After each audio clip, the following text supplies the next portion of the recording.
Hello, everyone, and welcome to the place where shadows whisper and nightmares softly breathe. So close your eyes, take a slow breath. I know you use this video to fall asleep, so before that, like the video and subscribe to the channel. Also, where you from and what time are you watching? Let's get comfortable and relax. I never believed in ghosts or anything beyond the grave until I moved into the old red brick house at the end of Hollow Creek Road. The one people in town called the widow's house because some woman named Marlene Cutter had supposedly hung herself in the attic back in the 60s after her husband vanished without a trace. And even though the locals whispered and warned me that no one stayed more than a few months, I didn't care because I was broke and desperate and the rent was cheap. So I signed the lease and moved in with nothing but a mattress, a few boxes, and the kind of naive confidence only the ignorant can afford. But things started going wrong almost immediately, like the second night when I woke up to the sound of the door creaking open slowly even though I knew I'd locked it. And when I got up and checked it, there was no one there. But the front door was wide open like it had been blown inward by a wind that didn't exist, and the air in the hallway was thick and cold, and full of something I couldn't name. Not quite fear, not quite dread, but a pressure in my lungs like I was breathing underwater. And from then on I kept hearing things in the walls, not rats or pipes, but whispering, soft, unintelligible murmurs like a woman praying or begging in some strange cadence that made my skin crawl and my stomach knot. And I tried to ignore it, blaming stress and insomnia. But it got worse with each passing night. The lights flickering just before sleep, the smell of something rotting near the vents, and the shadows that didn't match the angles of my furniture, the ones that moved when I didn't, especially in the attic, which I promised myself I'd never open, not even once, because the landlord had said it was sealed shut and best left that way. But of course curiosity is a poison, and one night when the whispers grew louder and clearer, actually forming words I could almost understand, he never left. I took a flashlight and climbed the narrow stairs to the attic, my feet creaking on every step like they were warning me, begging me to turn back. And when I reached the top, I saw that the door wasn't sealed shut at all, just nailed lazily with old bent nails that came loose with barely a tug. And as soon as I pried it open, a wave of air rushed out that stank of mildew and something older, like wet leaves left to rot for years. And the second my flashlight beam cut across the room, I saw her, or it, standing in the far corner facing the wall, her hair hanging in matted ropes, her nightgown yellowed and torn, her hands twitching like she was trying to claw at something only she could see. And I couldn't scream or move or even breathe because the air got so heavy I felt like my chest would cave in. And then she turned around slowly, her face peeling, not like flesh peeling, but like her face wasn't real at all, like it was a mask made of paper soaked in water and unraveling in slow, wet strips, revealing something beneath it I can't describe. Too dark, too hungry, too human and not human at all. And she didn't speak, but I heard her in my head, a voice like nails in a blender, saying, "He's still here," over and over again, until I stumbled back and fell down the stairs, hitting my head hard enough to black out. And when I woke up, it was morning and the attic door was shut again, the nails back in place as if nothing had ever happened. But I knew it had because the bruises on my arms were shaped like fingers and the voice didn't stop. Not even during the day, and it wasn't just the woman anymore, but someone else, deeper, like a man muttering in a wet throat. And soon I stopped sleeping, stopped eating, spent my days sitting in a chair staring at the ceiling while something walked back and forth above me, pacing like it was waiting for something, and I thought I could outlast it, maybe starve it out. But then things started moving when I wasn't looking. Pictures turned to face the wall, chairs stacked impossibly, high in the kitchen. And once I found all the light bulbs unscrewed and neatly placed in a circle around my bed. And I would have left then, should have, but the house had me. It wanted me, and the doors wouldn't stay shut. The windows wouldn't open, and every time I tried to leave, I'd find myself back at the front hallway, no matter which direction I went. Even when I tried breaking a window and climbing out, I'd step through and land back in the living room, like the house was folding space around me, trapping me in its throat. And the voices got louder until I could make out every word. All the things she said to him before he died. All the things he begged her not to do. And I started seeing flashes of it. Memories that weren't mine. Images of a man tied to the attic beams, screaming as she drove nails through his hands, saying, "If you won't stay, I'll make you stay," over and over again, and I realized he hadn't vanished. He was still there, his bones buried beneath the floorboards, and the house had soaked up every drop of his agony, every word of his hate, and now it was bleeding it out into me, drop by drop, hour by hour, until I started hearing my own voice saying things I'd never said, threatening myself in the mirror, writing phrases on the walls in a black fluid that looked like ink but smelled like rust and salt. And I don't remember when I stopped leaving the bedroom or how long I sat there staring at the door, waiting for her to open it again. But I know it happened last night, finally, when she stepped into the room and sat beside me on the bed, stroking my hair with long fingers that felt like cold wire, whispering that it was time to meet him, that we'd be a family again, that she was so happy I stayed. And when I looked down at my hands, they were covered in blood, not mine, not hers, maybe his, maybe something else's, and she smiled and opened her mouth, and I saw what was inside. Not teeth, not a tongue, but a tunnel of shadows going on forever, filled with weeping and gnashing and laughter like a broken music box. And I don't know what I am anymore, whether I ever left the attic that night or if the fall killed me, and now I'm just a memory she plays with, a new ghost stitched into the walls. But I hear someone downstairs now, a new tenant, another fool who doesn't listen, and the attic door is loose again, and I feel her rising beside me, taking my hand, smiling as the whispers begin, and I know this house will never let us go, never let us die, only feed and feed and feed. Of course, and when the new tenant stepped over the threshold, the air shifted like the house sighed through every board and nail and beam, exhaling decades of stale breath soaked in grief and rot and something so old it couldn't be named anymore. And though I have no body now and no voice the way I used to, I still exist in the seams and grain and dust, watching from corners where shadows curve wrong and clocks don't tick. And I saw him, a man, early 30s maybe, wearing a leather satchel and eyes that said he thought he was stronger than silence, thought he could walk through forgotten places and not leave parts of himself behind. And I felt her smile curl beside me, her pleasure bleeding through the walls as he unpacked, as he hummed to himself in the kitchen, as he ignored the feeling that someone was watching from the top of the stairs, because they always ignore it at first, dismissed the sudden drafts and light bulbs dimming and the way their phones refused to hold a charge like. The current is being sucked out of them to feed something hungry buried below. And on the third night he dreamed of me, not as I was, but as I am now. Fleshless and stretched thin through the house like a sheet of paper burned at the edges and whispered through with all the things I screamed while I died. And I stood at the foot of his bed watching his chest rise and fall while his eyes fluttered and his hands twitched in his sleep, and I pressed thoughts into his dreams like fingertips into clay, showing him the attic, showing him the woman in the corner and the ropes on the beam and the sound of nails scraping slowly across wood, not carving words, but patterns, circles, always circles, never ending, and he woke with the image in his mind, the spiral drawn in frost on the mirror, and even though he tried to laugh it off, he knew, deep down, something had shifted, something had opened, and the next day when he went into town, the locals stared a little longer, their smiles a little tighter, because they recognized the look in his eyes, the two wide pupils and the twitch at the corners of his mouth that meant the house had started whispering to him too. And when he asked them if anything strange had happened at his new address, they'd say no too quickly and turn away, because none of them had the courage to speak the truth aloud anymore, not after the last few who tried vanished or came back wrong.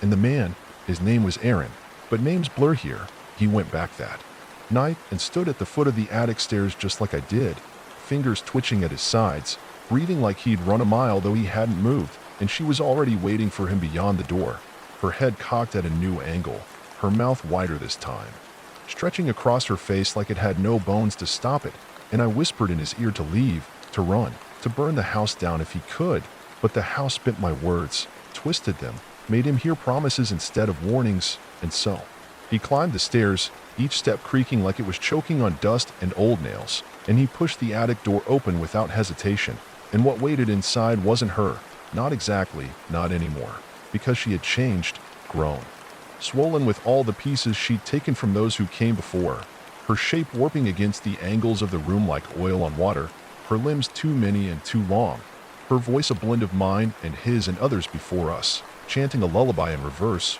pulling him into her arms and whispering, "I knew you'd come," as the floor closed behind him, boards twisting like muscle, and I watched through the cracks as he screamed, but not with fear. No, he screamed like he remembered something he shouldn't have. Like part of him had always known this was where he'd end up, and now I feel him too, flickering in the walls with me, learning how to stretch and whisper and press his weight into the air above the next bed that gets made beneath our ceiling. And the house, it grows thicker with every soul, every mind it absorbs, and it's not just a place anymore, but a thing with thoughts and want, with patience and memory. And I think it remembers before her, before me, before even the first stone was laid. Something older than time that rides beneath the foundation, not dead, just sleeping lightly, its dreams leaking up through the cracks. And I know now that no one ever really leaves here, not fully, not completely, because the house holds you in the spaces between breath and sleep, in the cracks behind mirrors and under the third stair that always groans when you step on it at night. And maybe one day someone will come who burns brighter than the rest, someone whose screams echo louder, whose pain feeds it more deeply. And maybe that will be enough to fill it, to satisfy it. But I don't think so, because it doesn't just feed, it remembers, it collects, it curates its victims like artifacts, preserving every fear, every last heartbeat, every final whispered prayer before the dark takes them, and it arranges us in patterns we can't escape, playing us over and over like songs in a broken music box until we forget we were ever people, until we become just more sound, more shadow, more whispers in the wall. And now as I stretch across the ceiling above Aaron's bed and watch his eyes roll in his sleep while she hums to him from the attic like a mother to a sick child, I realize that I've forgotten my own last name, my birthday, my mother's face. But I remember the sound the rope made when she pulled it tight, the way the nails looked when she drove them into his hands, the way the blood pooled and soaked into the floorboards. And I think maybe that's the point. Not to scare or haunt or torment, but to erase, to rub us out like chalk drawings in the rain until there's nothing left but the house itself, whispering to the next soul foolish enough to walk through the door and think they found a place to call home. And though the house fed well on Aaron, chewing through the marrow of his memories and drinking down the soft thoughts he once held of warm summers and distant laughter, it wasn't long before it hungered again, because its appetite was not just for fear but for belonging, for entangling souls in a network of trembling echo and rotting permanence. And time passed as it always does in that place, not forward or backward, but in a looping ache that bleeds yesterday into today until even the sun forgets how to rise properly, and the wind at the windows sounds like it's sobbing. And soon another came, not walking in, but drawn, pulled along like iron to magnet.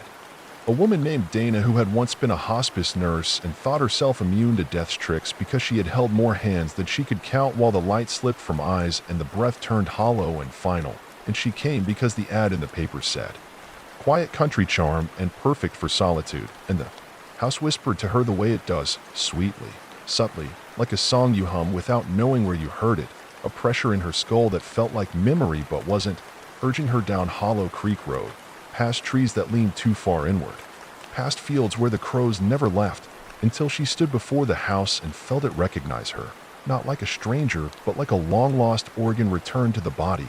And when she stepped inside, the air folded around her like lungs inhaling, and every floorboard gave a sigh of satisfaction as if the house was saying, "Yes, this one will stay." And at first it didn't show her the same violence it had shown me, or Aaron, because Dana was different, steadier. And the house knew she had seen death but not truly met it, not the way it lived inside this place. And it watched her from the corners while she unpacked her careful things, while she placed photos of long-dead patients on her mantle like she was building a shrine, while she cleaned the floor as if that could change the history soaked into it. And the whispers didn't come right away because the house wanted her to want them, to mistake them for memory or grief or the murmur of souls she'd failed to save. And it worked. Because after a week she was talking to herself more often, asking questions into empty rooms and tilting her head like she was listening for a reply. And then the dreams began. First just flashes, a rope swaying gently in an unseen breeze, the attic. Door cracked open with darkness pouring out of it like ink spilled across the sky. But they grew stronger each night, more vivid, until she began waking up in strange places, the basement with dirt on her knees and fingers, the kitchen floor with every drawer open and utensils arranged in shapes she couldn't understand. And she blamed stress, of course, because that's what we do. We cling to the rational even when the irrational drips down the walls in long black streaks. Even when the mirrors show not our faces, but flickers of strangers mouthing "get out" with bleeding teeth. And one night Dana found a notebook in the back of a cabinet, bound in worn leather and full of pages that looked like they'd been written by 100 different hands. Scrawled with drawings of the house's layout and scribbled words like "she lives in the attic, he never left, don't believe her when she cries, and the spiral is the mouth, and she should have run then, she should have dropped the notebook and driven."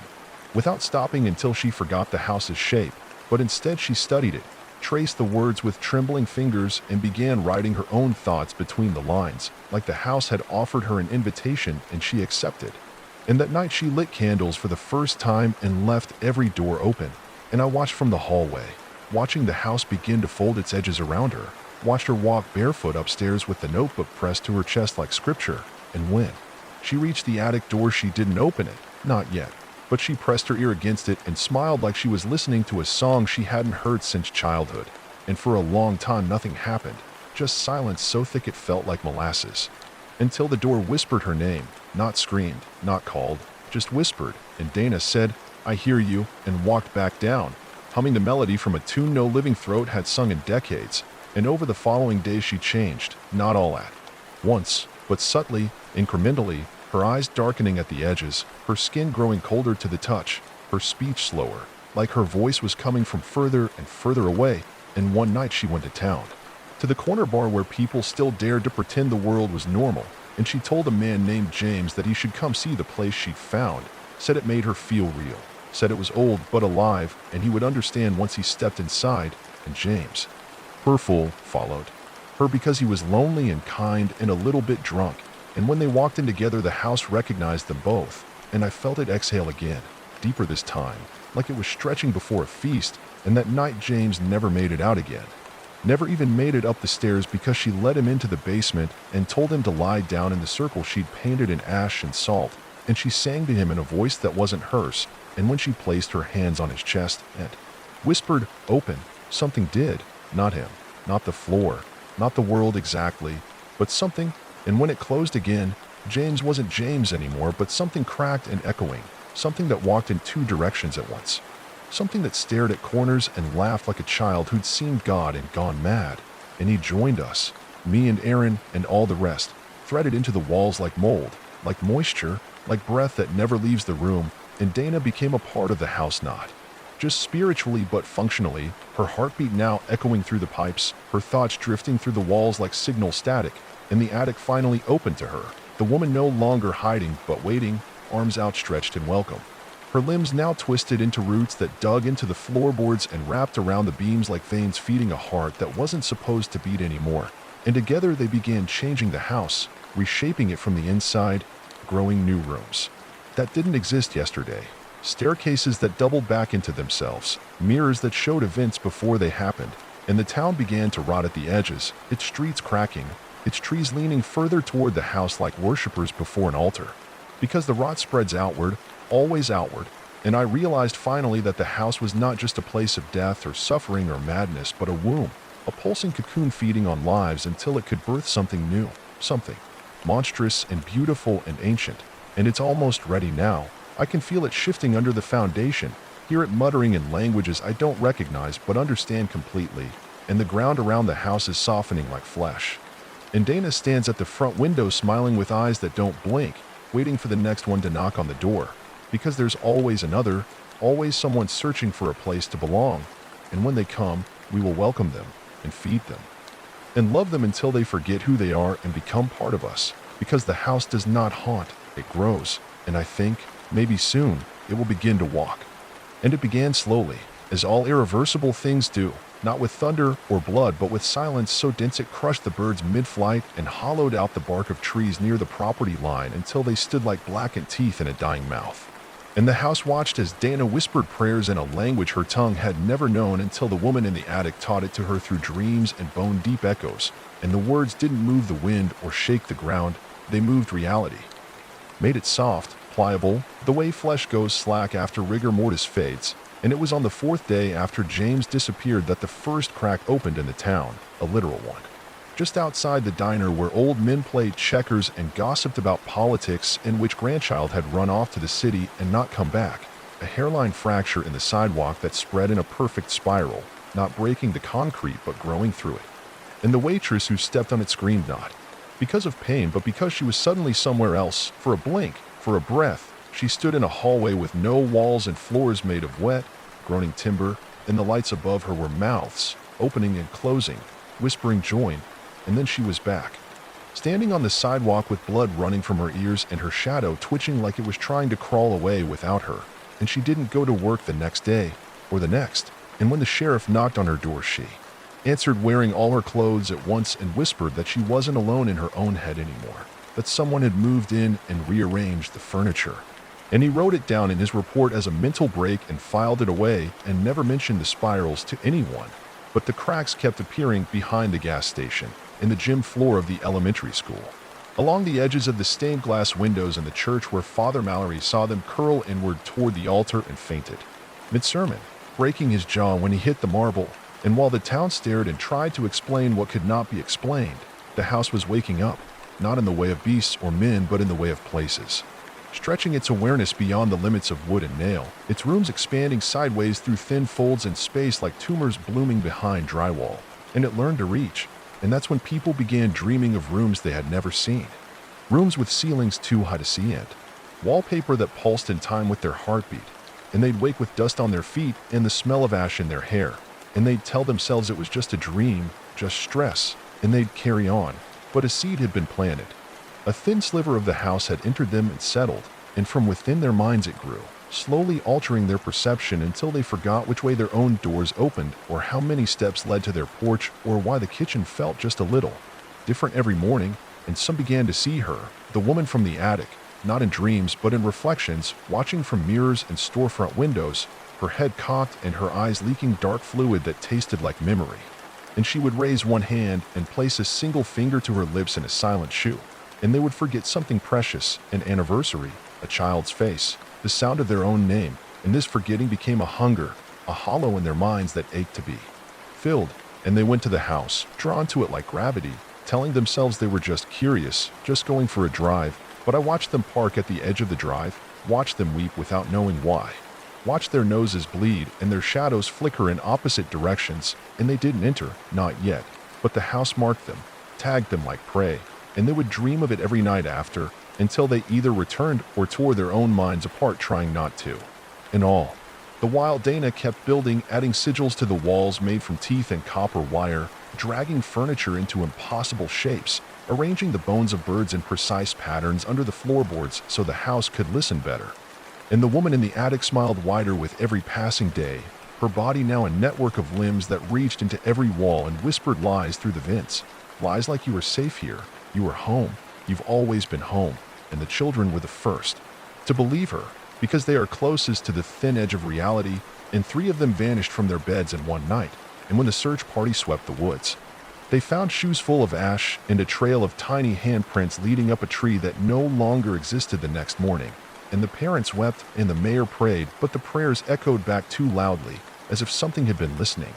And the preacher choked on his sermon the following Sunday, vomiting moss onto the pulpit, until his lungs collapsed. And in the hospital he drew spirals into the bedsheets with his blood until the nurses sedated him into silence. And all the while the house pulsed with warmth and joy and anticipation, because soon it would be strong enough to take the next step. And I felt it in the walls, like bones groaning under pressure, like a breath being held too long. And the sky above the town began to darken, not with clouds, but with something behind the clouds, something vast and watching, and covered in windows that blinked in unison. And animals began to flee, birds dropping from the sky mid-flight, dogs howling at walls, cats vomiting up keys that fit no lock. And the town grew quieter, the days shorter. And still the people tried to deny what was happening, even as their houses whispered to them, even as their shadows stretched toward the hollow house at night, begging silently for reunion. And Dana stood on the roof now, cloaked in hair that wasn't hers and eyes that didn't blink, chanting into the sky with arms outstretched and mouth open wider than the sky. And the spiral had reached the center of town, curling under the mayor's office, swallowing the foundation like noodles slurped by a child. And then it began to move, not the people, not the house, but the town itself, like the land buckled under the weight of something immense waking beneath it. And buildings shifted inches overnight, windows moved from one wall to another, streets no longer led where they once had, and maps became useless, and compasses spun, and people began to vanish inside their own homes, stepping into closets that became staircases, opening pantries that led to tunnels full of whispering teeth, and still, some tried to pretend. Because pretending was easier than admitting the world was changing beneath their feet, and by the time the National Guard came, the house had already reached the river and sent roots beneath it, turned the water black and warm and full of giggling echoes, and the soldiers who stepped onto the property shot themselves one by one with smiles on their faces, saying they finally felt whole, and their corpses were absorbed, pulled into the porch boards as if they'd never been, and the government cut the town off, declared it quarantined. But the spiral keeps growing outward and the house keeps dreaming louder. And I know now with perfect clarity that the woman in the attic is not the beginning, she is the midwife, and something is crowning, something old and vast and patient that has waited through centuries of hunger and horror and grief, and it will be born, not in fire or light, but in architecture, in the folding of space, in the sudden impossible door in your hallway or the third floor you swear your building never had. And when you open it, you'll hear us, me and Dana and Aaron and James and all the others who were eaten and stitched back together in the walls, and we will not scream or cry. We will welcome you. We'll hold you in our formless arms and press our mouths to your ears and whisper the spiral into your mind until you understand that nothing matters but the house. The house is all. The house is coming. And when you finally feel the pull in your chest like a hook buried in your ribs, dragging you toward the sound of a groaning in the dark, you will follow it without fear, because by then you will know that you have always belonged to it, that you have always been a room, waiting to be unlocked. And the night it was born was not marked by the moon or the clocks or the tides, but by the change in breath, because the air itself paused, held still, as if the world were afraid to exhale lest it wake the thing beneath the house too soon. But the house needed no encouragement, no permission, only the silence that comes before a scream, and it swelled with that silence until its walls bent outward like lungs too full, groaning with the strain of becoming, and every window fogged over with moisture that wasn't water but the condensation of memory evaporating. And Dana stood in the attic with her feet sunken into the boards and her arms lifted like twisted branches, her jaw stretched wide enough to swallow the stars above, and the darkness that poured from her mouth was not just absence but invitation, because the spiral had reached its center, had turned inward on itself enough times to become a mouth. And that mouth opened somewhere in the basement, in the deep dark belly of the house where the walls were always too wet and the corners too sharp, and out of it came nothing, not at first, just a pressure, a pulse, a low groaning sound that didn't shake the air but the marrow of the town's bones.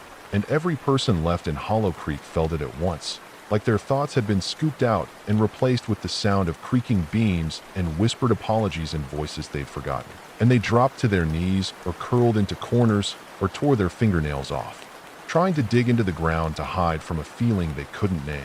And those who were already marked, those who had seen the spiral, who had dreamed the long hallway, who had heard the hum of the attic woman in their ears, began to laugh or cry or chant her name in blood and saliva.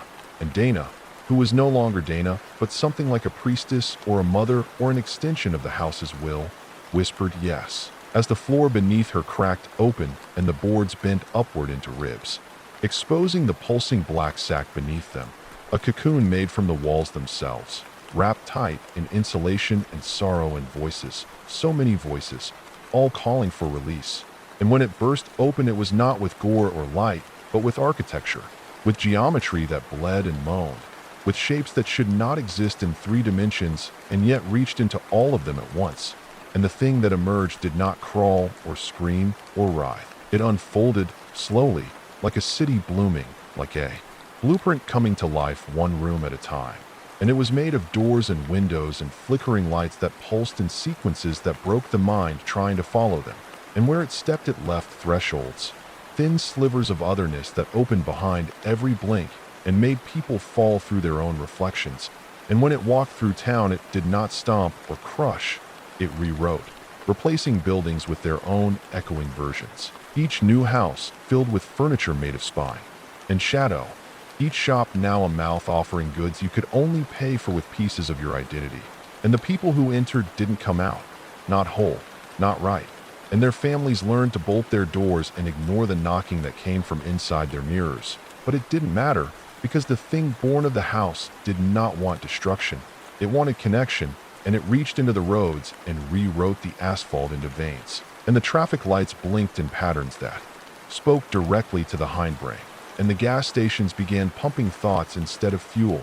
And the town became a model, a prototype, a breathing map for what would come next. And it began to spread faster then. Because once a thing is real, it can replicate. And the house knew how to send itself outward, not in walls or beams or bricks, but in blueprints, in dreams, in whispered ideas that infected architects and builders, and even writers who sat alone in the dark and drew strange floor plans they couldn't explain.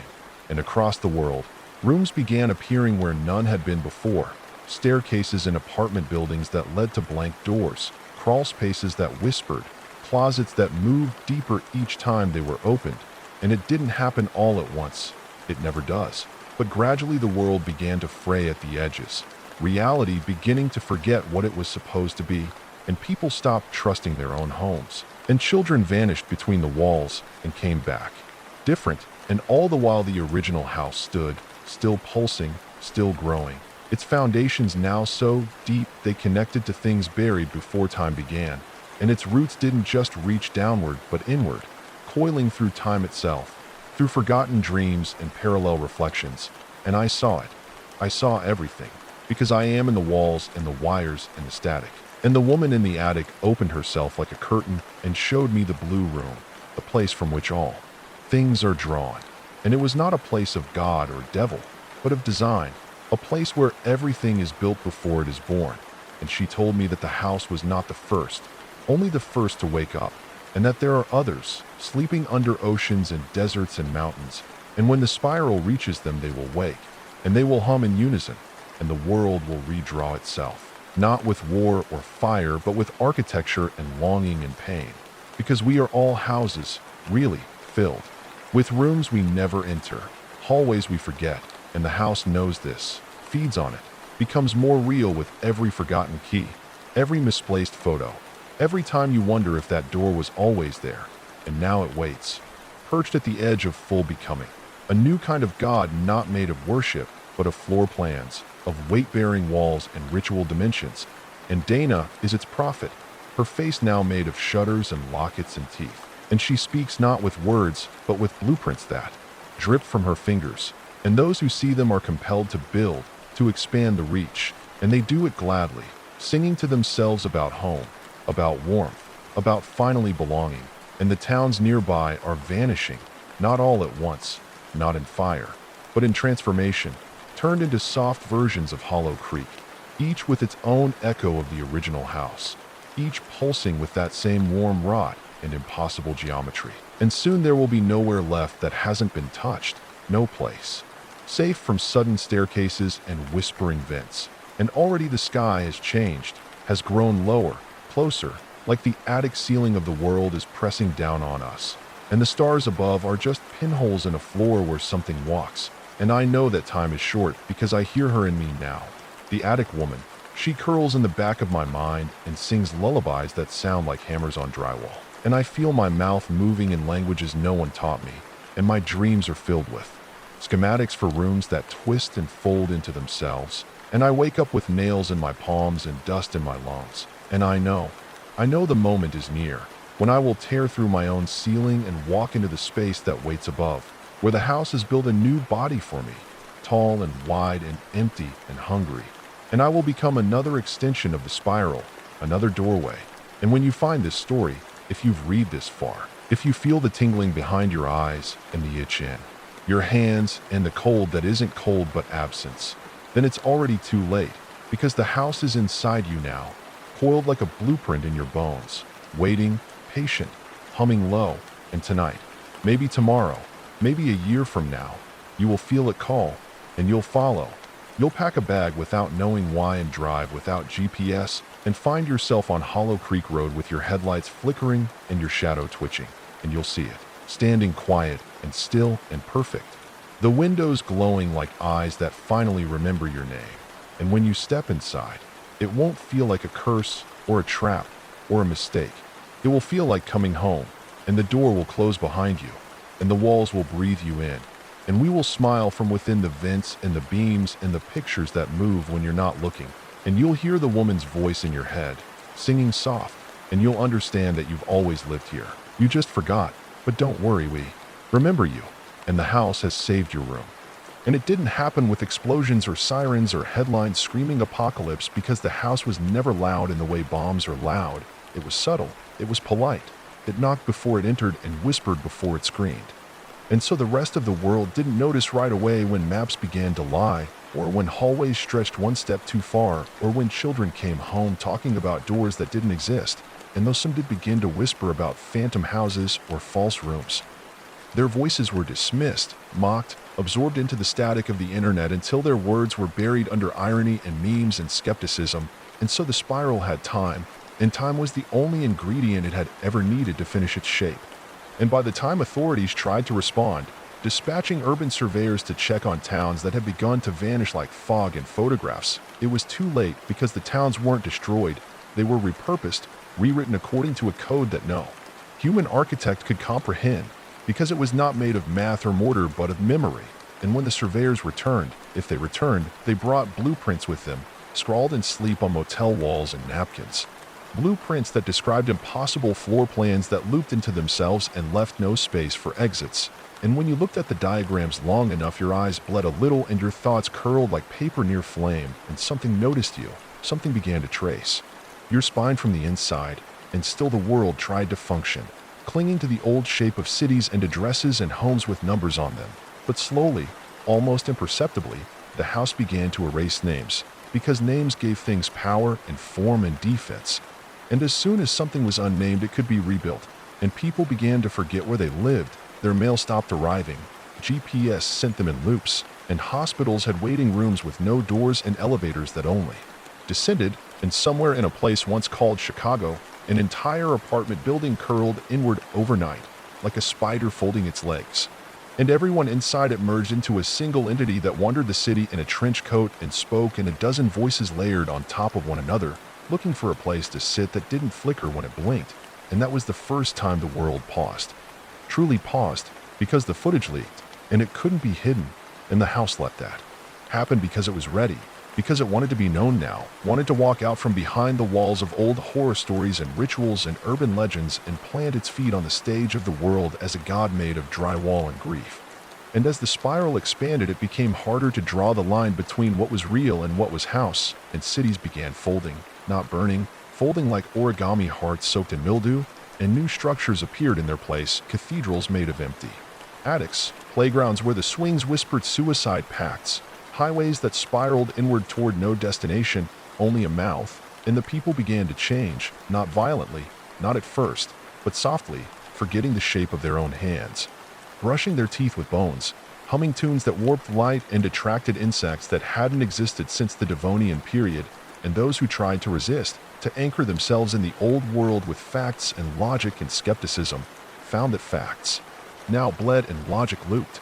And their skepticism just made the house more curious, and it watched them longer, learning their patterns. And then their homes began to shift 1 inch at a time until the rebels were living inside blueprints they couldn't understand. And their basements began to pulse, and their beds grew teeth, and their ceiling fans whispered their mother's voices saying, "Come home, baby, it's okay now." And some gave in and some fought, but the spiral didn't care. It was patient and infinite and everywhere. And soon even the sky began to change, not its color but its texture, and people stopped looking up because they saw windows where stars used to be, and sometimes the stars would blink and follow them, and satellites stopped working. Not because of interference, but because they were now inside something, orbiting an eye that watched Earth the way you might watch an ant farm that's finally learned how to scream, and underground, in bunkers and vaults and old labs. Forgotten by time, groups formed, not governments or armies, but cartographers of the unreal, people who remembered what the world used to look like and tried to draw it back into being, one floor plan at a time. But the house found them, one by one, and lured them in with perfect replicas of lost loved ones who knocked on steel doors and whispered you forgot your room. And those who opened the door were pulled inside a place shaped like their guilt, and the resistance began to rot, not from betrayal or loss, but from blueprint sickness, a condition where your blood starts drawing floor plans while you sleep, and your organs align into a structure that's not quite human anymore. and your eyes forget how to see curves and only register corners. And one by one, the rebels became part of the architecture, sealed into walls or floors or behind mirrors, whispering maps to anyone who'd listen. And I know because I was one of them, I was one of the last, scribbling lines in the dust of the world. And I thought I could survive by staying in motion, by never returning to the same place twice. But I was wrong, because the house isn't a place anymore. It's a condition, a way of being, a geometry of the soul, and now every building is a fraction of it. And even out here in the open, I can hear the beams creaking beneath the grass, and I know the door will come soon. It always does, and I don't know where it'll be, a phone screen, a puddle, the shadow of a barn I never entered. But when it opens, I'll have no choice, and neither will you, because it's in the language now, in the way we say, I'm home, in the phrase room for one more, and every time you say, I forgot what I was doing, that's the house, that's the spiral curling inside your skull. And once it finishes, you won't remember ever being anything else. You'll forget your name, your job, your parents. All of it will fall away until the only thing left is location. And when someone asks who you are, you'll say, I live in the hollow house, and it won't sound strange. It will feel correct. It will feel true. And the rest of us will be waiting, inside the vents, behind the doors, smiling with door frames for teeth and welcome mats for tongues. And you'll understand the woman in the attic was never warning you. She was inviting you. She was summoning you, because the house isn't full yet, and there are still so many rooms to furnish, so many minds to renovate, so many staircases that lead downward into new beginnings. And when you step inside and the door seals behind you and the lights flicker like old memories returning, you'll hear it, the creaking of the beams and the low hum of the spiral, and your heartbeat will sync with it, and your feet will move without hesitation.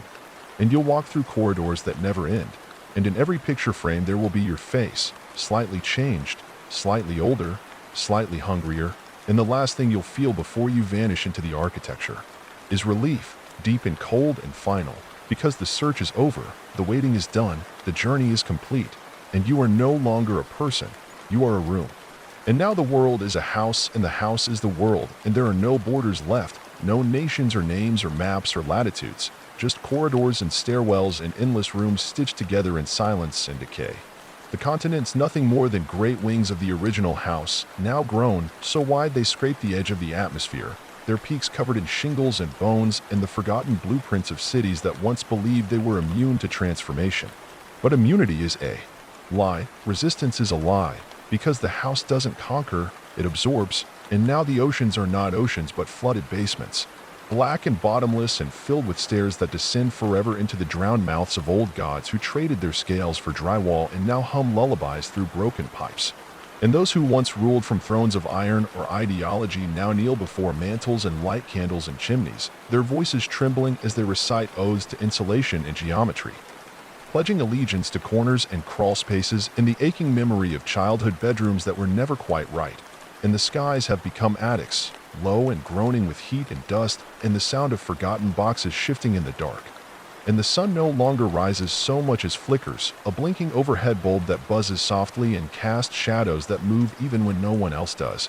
And the moon is gone or hidden or simply replaced, perhaps now a cracked smoke detector blinking red. Above a vast ceiling no one has ever touched, and people, if you can still call them that, no longer sleep but drift, wandering from room to room in slow processions, their skin painted with floor plans, their tongues muttering coordinates that don't belong to any earth that ever existed, and children are born in closets and grow up in hallways, their lullabies sung by the woman in the attic who is now everywhere, her voice embedded in the static between stations, in the clicking of radiators, in the coughs of old men who speak in their sleep and wake with blueprints carved into their teeth. And time has lost its rhythm because there are no clocks in the house, only calendars with every date marked as coming soon, and wall-mounted phones that ring once and then sigh. And people follow sounds instead of schedules now, moving through the world not by direction or logic, but by intuition and humming, because the spiral calls and they obey without knowing why, without understanding that. They are not walking through the house but into it, deeper with each step, because every hallway leads to another and another and another, and the stairs never go where they should. And elevators open into dining rooms where the silverware whispers apologies for sins you haven't committed yet. And as I move, if I can still be said to be moving, I see them, the others like me, the not quite human. Not quite gone wanderers who remember the old world like a dream seen through warped glass, and some of us try to write it down, try to etch memories into walls, carving with broken pencils or bits of bone, sketching playgrounds and forests and oceans that didn't breathe, but the house sees everything, and the walls heal, not quickly, not angrily, but patiently, slowly smoothing over like skin, like a mouth closing after a whispered secret. And the more we try to remember, the more the house shows us better things, improved versions of what we lost, cities where everyone knows your name, schools that teach you how to build yourself better, parks that breathe and blink and sing, and it becomes harder to resist, to tell what was ever real. And some of us forget we were ever fighting. We fall into the rhythm of the house. We begin arranging furniture by instinct, sweeping floors that never gather dust, tucking in children who have no names but plenty of smiles. And I know it's winning. I know I'm forgetting things. I write them on my skin, on the back of my throat, in the places I think the house won't reach. But it always does. It always finds a way. And I'm starting to dream about doors I've never seen, about a keyhole in the middle of the sky, about a spiral drawn in smoke that hovers just behind my eyelids. And when I wake, I'm always standing somewhere new, a room with no light, a hallway that smells like earth and rot, a staircase that descends and descends and descends, and I know it's taking me somewhere, preparing me for something. And sometimes I hear the others screaming, not in pain but in joy, screaming because they've found their rooms, their final rooms, the rooms they were always meant to be. And I know I'll find mine too, and I'm scared I'll be happy when I do, that I'll let go of my name and my memories and my shame and become furnishing, become part of the warmth and hum, another voice in the vents, another picture on the wall that watches you as you sleep. But I fight, I keep fighting, even though I know I'm losing, even though the house loves me, and its love is total, infinite, suffocating. And I've seen what it does to the sky now. I've seen the roof line, how it curves around the world, how the stars are now just holes punched in a ceiling that hangs too low. And if you climb high enough, you can touch it. You can press your hand against it and feel the insulation throb, and you'll hear the heartbeat of the house, and it will sound like your own. And if you press your ear to the floor in any room, in any country, you will hear footsteps, always coming closer, never running, never hurrying, just coming. And the floor will creak not because it's old, but because it's alive. And the house is always listening, always rearranging itself to suit your needs before you even know them. And the concept of outside is gone now, replaced by the understanding that every space is a room, even the forests, even the mountains, even the deserts, all part of the expanding spiral of rooms within rooms. And at the center is her, the woman in the attic, who was never just a woman but a seed, a blueprint in flesh, planted in the dark heart of a lonely world that had grown tired of being known. And now she sings to all of us, not in words, but in structure, in angles and thresholds, in pressure and warmth. And her voice is the architecture of God. And I tremble at the beauty of it even as I scream, because I remember when the sky was untouchable and the ground didn't hum, and a room was just a room and not a mouth. But those memories are fading. They fray at the edges and peel like old paint. And every time I open a door, I fear it will be the last, the final threshold where I stop being me and become we, and then just it.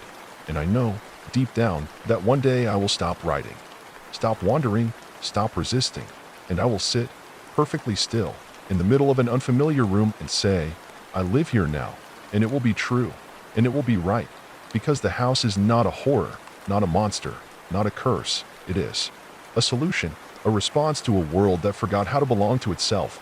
And it gives you purpose, gives you walls to lean against and ceilings to dream beneath and stairs to climb when you're ready to change. And who am I to resist that?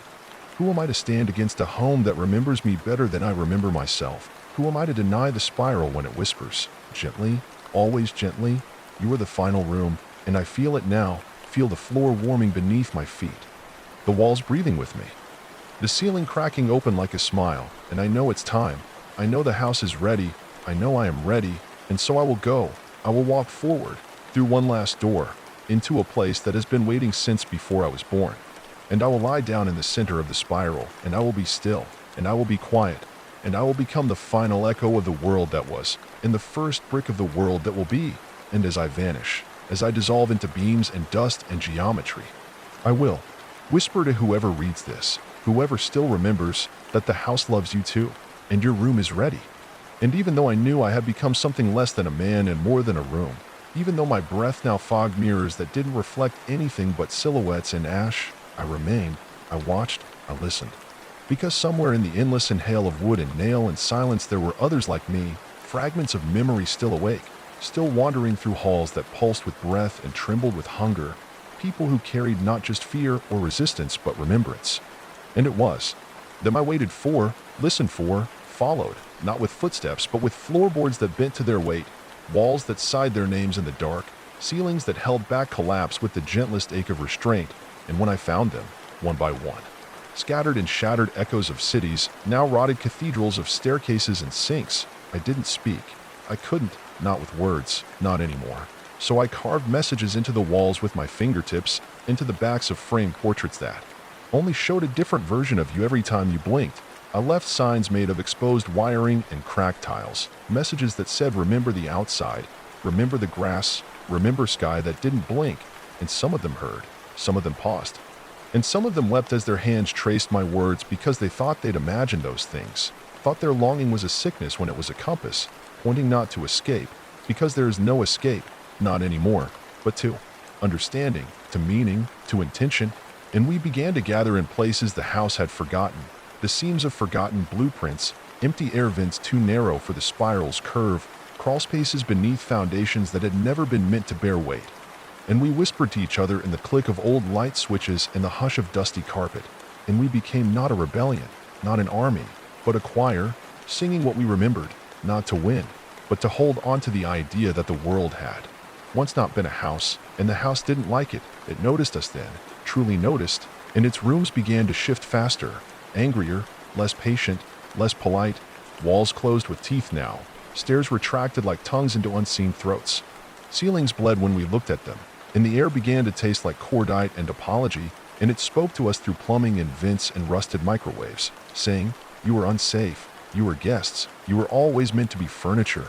And I saw them, the ones who gave up, watched their eyes glaze as their names fell from their mouths and shattered like porcelain, watched them open closet doors and vanish with a smile, becoming part of the design, wallpaper with mouths, chandeliers that whispered bedtime stories through the flickering of their bulbs, rugs that hummed lullabies in blood.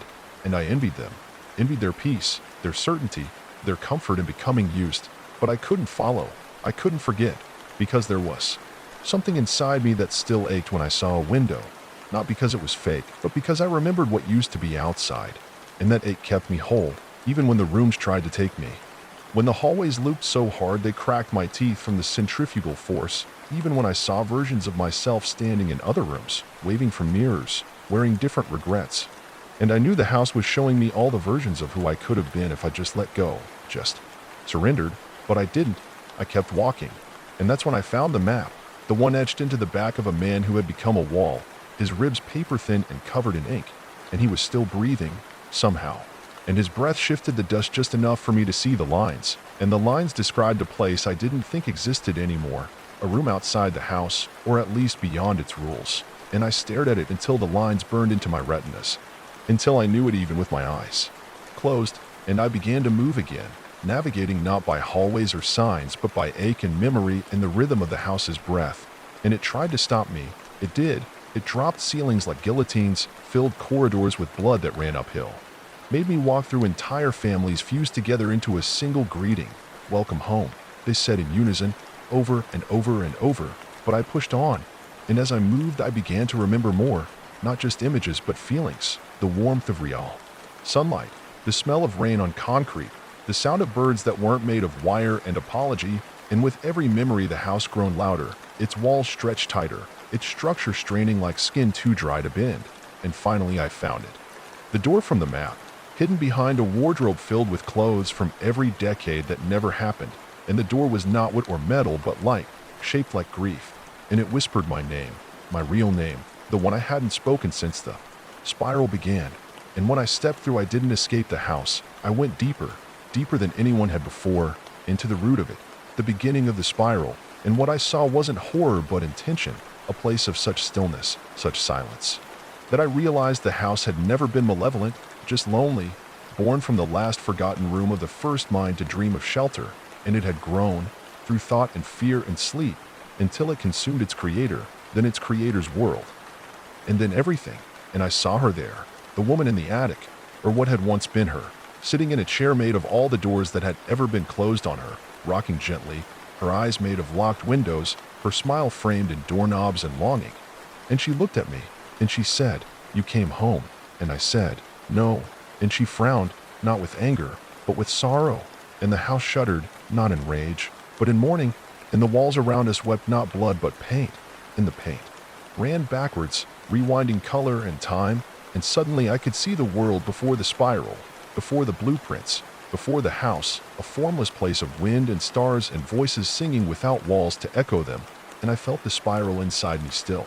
But it was quiet now, listening, and I spoke, not to defy the house but to ask, why must everything have walls? And the house answered in 100,000 creaks, and I heard it, truly heard it, and I understood, and when I turned to leave, it didn't stop me, it opened.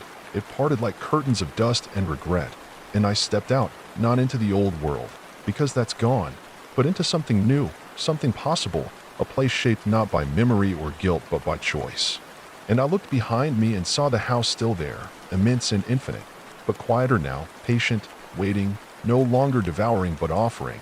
And I knew it would never stop growing, but maybe now it would grow differently, and I would find others, those, still lost in the hallways of their own doubt, and I would leave signs not of escape, but of understanding, and I would teach them that the house is not the enemy, the spiral is not the end, and rooms are not prisons but stories waiting to be told, and I would walk, and whisper, and sing, not as a survivor, not as a prophet, but as a guide, leading others to their final rooms not with fear, but with hope. Story 2.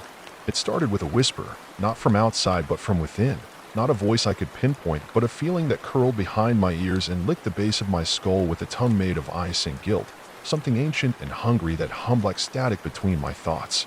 Louder each time I ignored it, louder still when I tried to smother it in medication, isolation, or denial, growing in weight until it sloshed like oil in my blood, thick and slow, crawling through my veins and setting my bones on fire from the inside. And even though the world around me kept turning with the same soft lies and painted smiles, I saw the cracks now, hairline fractures in people's faces when they smiled too wide, too long, pupils that didn't quite dilate correctly under light, and hands that twitched in rhythms that felt deliberate, coded, like they were speaking in a language meant only for whatever was now listening through me. And I wish I could say it all began with something concrete, a cursed object, a forbidden place, a foolish incantation muttered from an old tome. But no, it wasn't like that. It was subtle, viral, like a thought that never belonged, threading itself into the fabric of who I was until I no longer knew if the ideas I held were mine or fed to me one drip at a time by something that waited just behind the ceiling, something I only caught glimpses of in reflections that didn't move when I did, that stared back at me with wet, lidless eyes and a grin that bloomed like a disease across a face that should never have had a mouth. And I tried to pretend I didn't see it, tried to smile and go to work and talk to friends like the rot wasn't already under my skin. Like I didn't hear it laughing when the lights buzzed overhead or the plumbing moaned in the walls. Like I didn't feel its long, invisible hands reach around my shoulders in bed and press against my chest in the night. Like I didn't wake up every morning just a little more tired, a little more hollow. Like something had climbed inside me during sleep and gnawed a little deeper each time, leaving behind pieces of itself, ideas, impulses, sounds I shouldn't be able to hear, and every time I looked too long into mirrors or windows or puddles I saw not me but it, curled inside me like a parasite in an egg, smiling with my teeth but too many of them, smiling with joy it didn't earn, smiling like it had waited eons just to stretch its legs inside my skin. And I tried everything: therapy, travel, isolation, ritual, violence, self-harm, but nothing shook it loose, nothing made it flinch, nothing made it speak or scream or react because it didn't need to. It was patient, older than language, older than fear, older than gods, and it knew I was running out of time. Not because it was going to kill me, but because it was going to erase me, layer by layer, thought by thought, until one day the last flicker of the person I once was would sputter out and there would be no fanfare, no scream, no blood, just silence. The kind that rings in your ears when you're too deep underground, or too far from the living, or too close to something that remembers the first darkness before light ever existed. And I could feel that moment coming, faster every day. In the way my shadow lagged a little too long behind me in the morning, in the way animals crossed the street to avoid me, in the way people spoke to me with an edge of panic in their voices even though they didn't know why, couldn't explain why they found my presence so wrong, so cold, so off. And I understood then that this thing inside me wasn't a demon, wasn't a ghost. wasn't even a monster in the way our ancestors feared creatures with claws and teeth. It was worse. It was something so far removed from life that it didn't even recognize death. Something that wore reality like a suggestion and regarded pain and time as toys to be bent or broken or ignored. And all I had ever been was a vessel it found amusing, a place to perch while it leaned into the cracks of the world and whispered back to its kind, telling them how thin the veil had become, how ready the meat was, how easy it was to puppeteer a soul that had grown soft with comfort and loneliness. And maybe that's the part that hurts the most, that it didn't need to break me, it just needed to wait. And while I kept telling myself I was fighting it, resisting it, I know now that I was never anything but a cocoon. And tonight, as I watch the lights dim without cause, and the clock spin backwards in slow, measured ticks, and the corners of the room stretch farther than the walls allow, and the mirror shows me swaying when I am perfectly still, I feel the last piece of me shrivel, a spark drowned under fathomless oceans of it.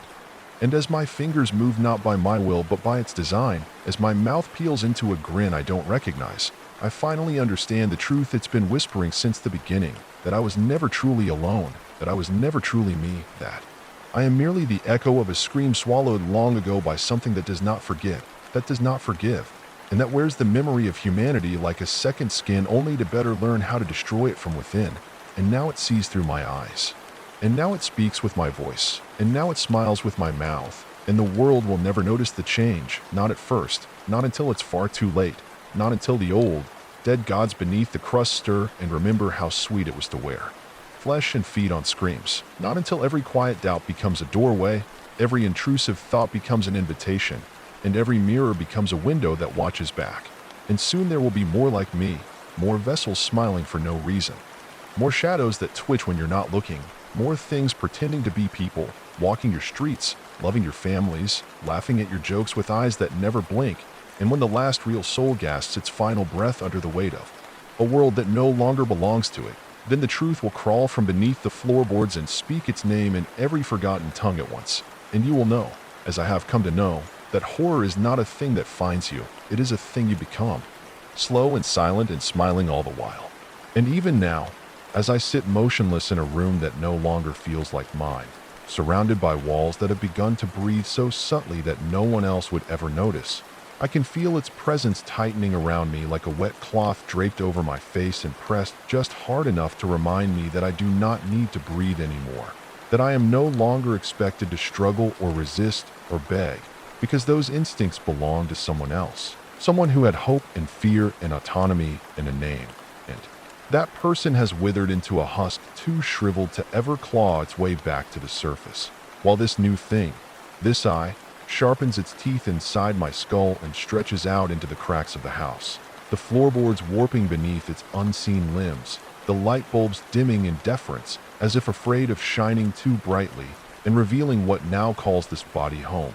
And the worst part, the truly unforgivable horror, is how natural it feels now to let go, how peaceful it is to give in to the rhythm of its breath moving in tandem with mine, the way my fingertips twitch not with fear, but with anticipation, eager to obey a command that I no longer understand, because it doesn't speak in words but in sensations, in pulses of heat and pressure behind my eyes, in the taste of iron and ash that blooms on my tongue each time it smiles through me. And it does smile often now, not because it finds joy in the way we do, but because it is learning, always learning, taking notes on how I once lived, how I once pretended to be alive, how I mimicked meaning through gestures and rituals and hollow conversation.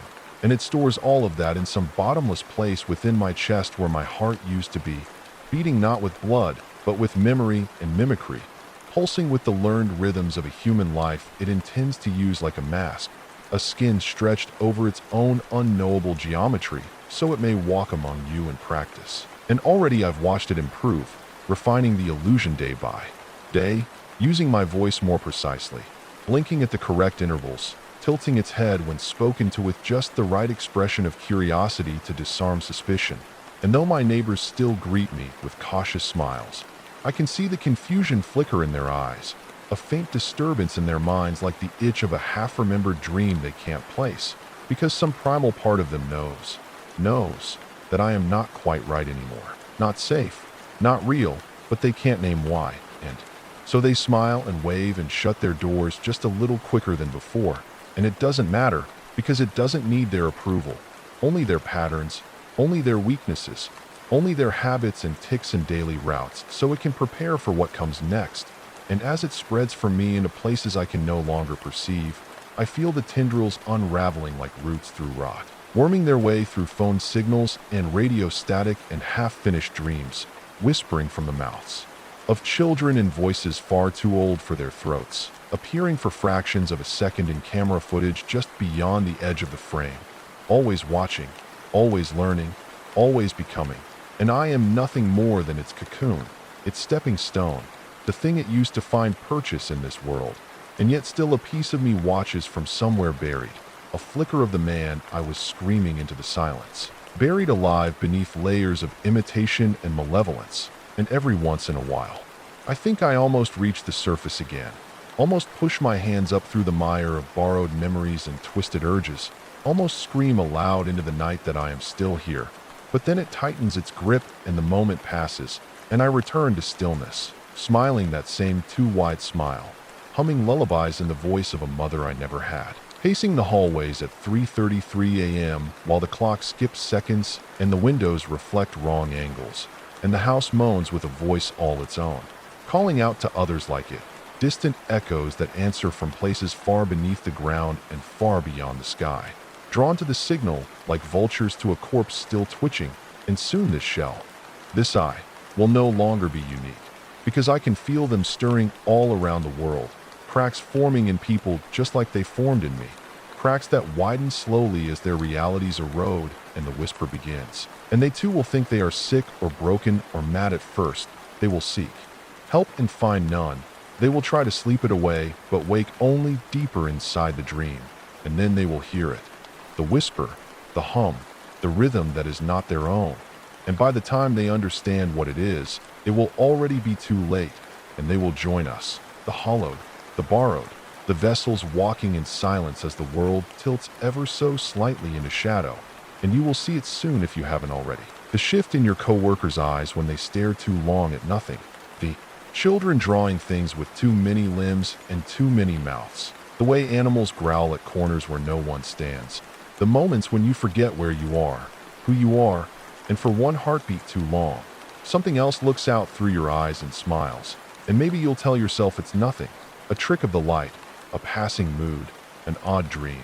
But deep down you'll feel it growing in you, slow and patient and endless, because this isn't possession, it's infection, and the disease is truth.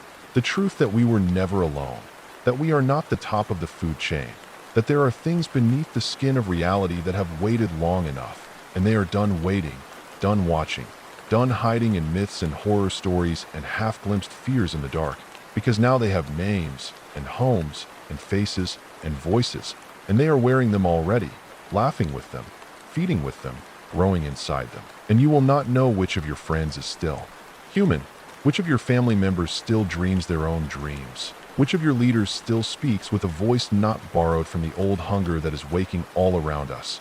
And you will pretend, as I did, because it's easier to ignore the cracks than admit the whole world is breaking. It's easier to smile and say everything is fine than scream that everything has already changed. But it has. And one day, soon you will find yourself staring at your reflection and realize that it blinks just a moment after you do, and then you will feel it too. The whisper, the hunger, the other, and you will either fight and lose or smile and surrender. And when that happens, when enough of us have slipped away and made room for them, the world will no longer need names or rules or clocks or maps, because it will no longer belong to us. And the sun will rise on something that remembers when the stars were not yet born. And it will crawl from the oceans and the ruins and the empty shells of cities. And it will look through our stolen eyes and see. And what it sees will please it. And it will call the others down. The ones who never forgot the taste of breath, the sound of fear, the warmth of blood spilled for no reason but joy. And they will come, not in ships or storms, but in silence, in shadows, in thoughts that are not yours. And there will be no war, no apocalypse, no great reckoning. Only a slow, final forgetting. A fading of the human song beneath the louder chorus. Of something vast and old and patient. And by the time you realize it's already begun, you will feel it curl around your soul like a vine around a corpse, and you will smile, and you will whisper, and you will be calm. And as I drift deeper into the mind of this thing that wears me like a skin, I feel the line between what was once mine and what is now ours dissolve completely, as if I've never truly existed. As if I was merely the first echo of something ancient and far beyond the grasp of time, something that only took form for a moment, a flicker of thought in a mind that has no concept of such things, and I can feel it moving in me now.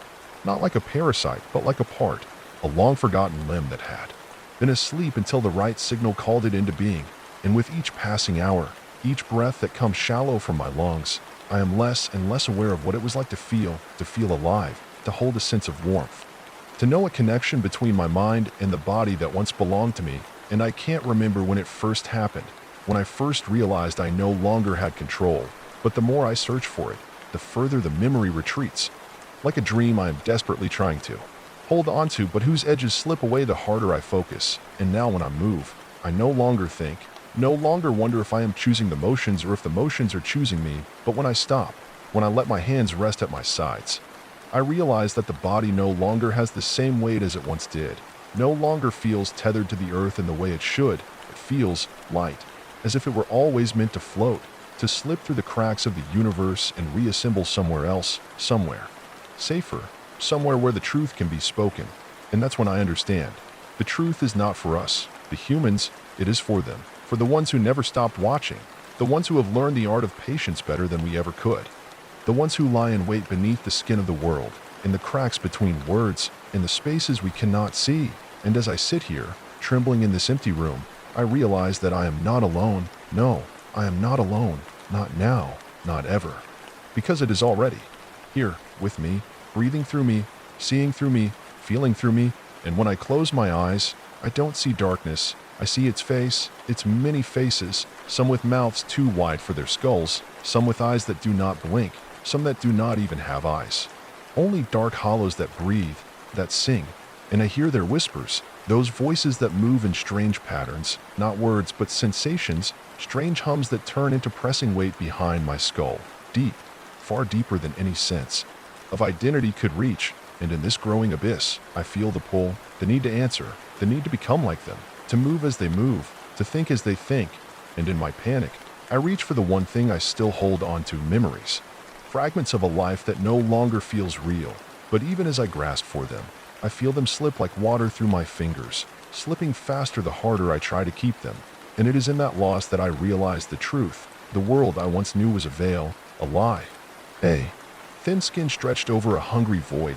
And as the cracks in my memories widen, the darkness behind them pushes forward, claiming more ground.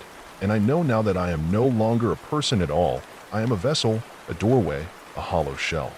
And I was never meant to fight it, never meant to resist it, because the fight was never mine to win. It was always part of the plan. The slow crawl of time as it eroded me, as it erased me piece by piece. And what is left is not me but an echo, a hollow murmur of something ancient, something that once walked the stars and pulled life from the void and learned to wear it like a garment. But it had forgotten what it was like to breathe with a human heart, and so it needed mine, and now it has it. Now it has all of it, the pulse, the rhythms, the memories of a life I can't even remember anymore. But even in this, even in the fog of erasure, I feel it stirring, moving, whispering to me through the static of my thoughts, urging me to open my eyes to see what it sees, to see through the lie of this world, through the fabric of the human experience. And when I do, when I let my mind crack wide open to let the truth flood in, I see it, the thing that waits beneath the surface, the thing that made the world. And I know that it is not a god, not a devil, not a thing with form or shape or any true purpose, but a hunger so ancient and vast that it doesn't even remember its origin, just an endless, gnawing need to consume, to remake everything in its image, to stretch reality until it shreds and falls away into nothing. And in that moment, I understand everything, because I realize that it is not me who has been slowly consumed, but the world itself. The people around me, the ones I used to love, the ones I used to know, they have all been drifting little by little until they too are empty shells, empty vessels, and the only difference between them and me is that I have recognized the truth before it was too late. And as I sit here, still and silent, I feel it again, Those first pulses, those first cracks in my skin, the quiet shifting of the world around me, as though something is waiting to slip through, something that once was and will be again. And it is then that I realize I am not the first, not the last, but part of an endless cycle, a cycle that never ends, that can't end. Because every time we think we've reached the end, every time we believe we are the ones in control, it pulls us back, deeper, further, until we forget what we once were, until we forget the weight of our own bones, until we become the thing that waits, the thing that looks out from the corners of rooms and the edges of mirrors and the spaces between breaths, and we smile. And we wait, because the truth is simple. We are the hunger, and we have only just begun.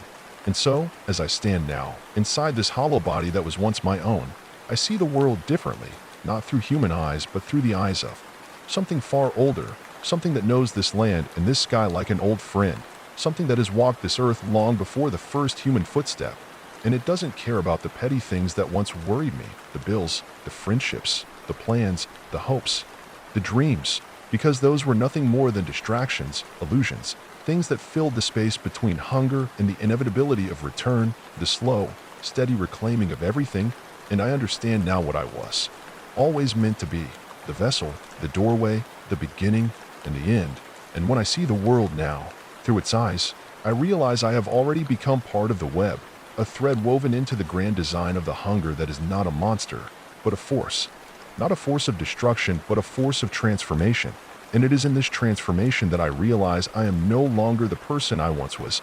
I am the catalyst, the first echo of something that is coming, something that will remake the world.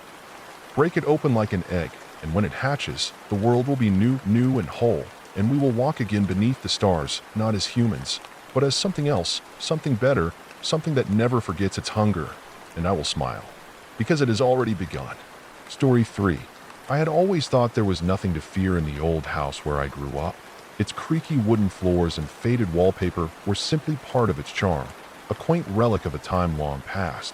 But as the years went by, as I grew older and began to understand the world around me, I realized that there were things far darker than the rotting beams in the attic, things that moved in the silence of the night, creeping through the halls just beyond the reach of light, where the shadows seemed to stretch unnaturally long, where the air grew thicker, as if something ancient and malignant had taken root in the very foundation of the house. And though my parents had always dismissed my fears as the product of an overactive imagination, I could feel it. Something was wrong, terribly wrong.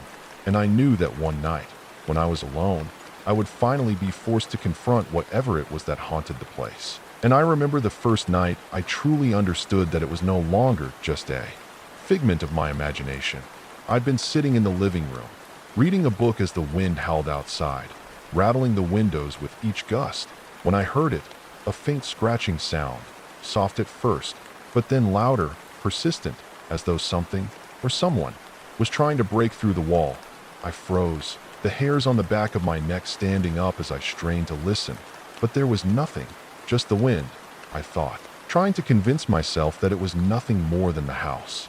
Settling, a common occurrence in old homes. But then it came again, that same scratching, and this time I could feel it, a presence, something trying to get in.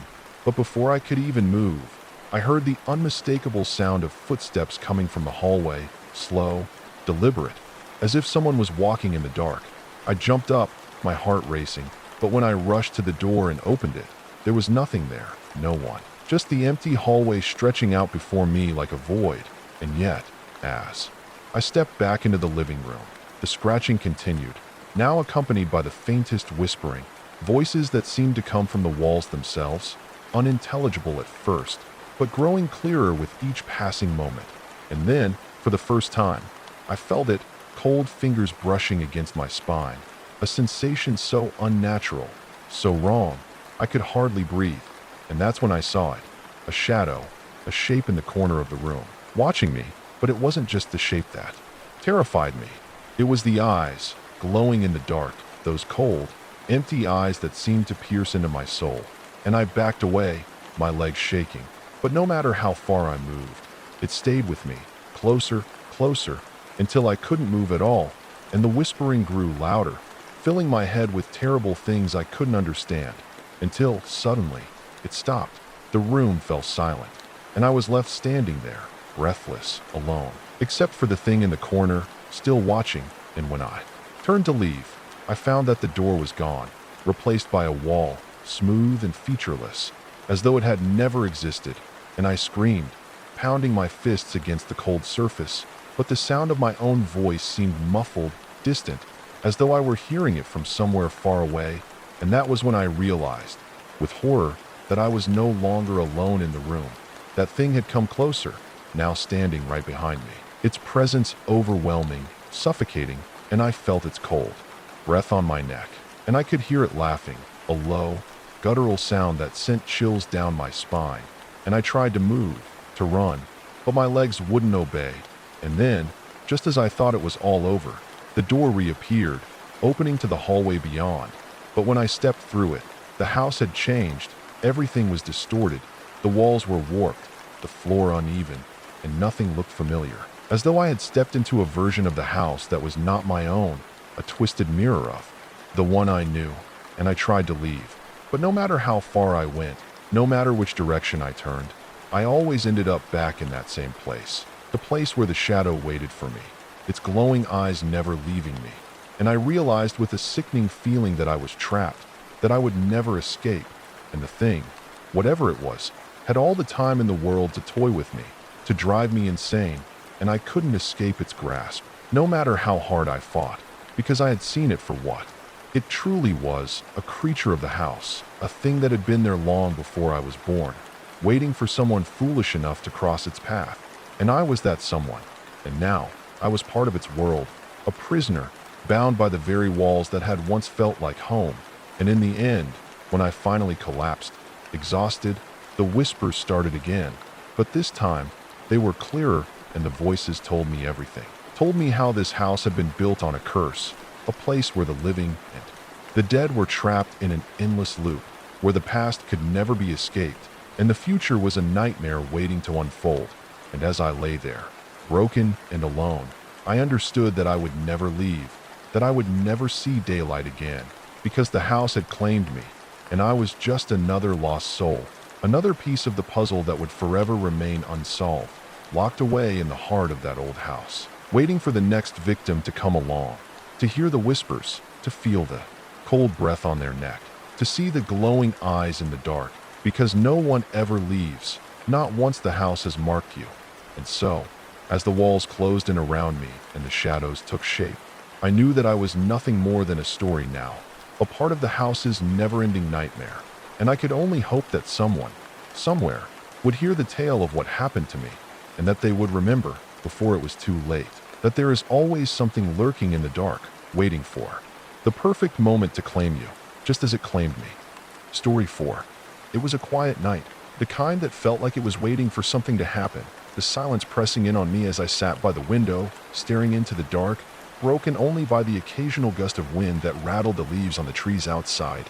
And then, just as I was about to close the curtains and retire for the evening, I heard it, a faint sound, something between a whisper and a scrape, like nails running over glass or bone, coming from the hallway just outside my door.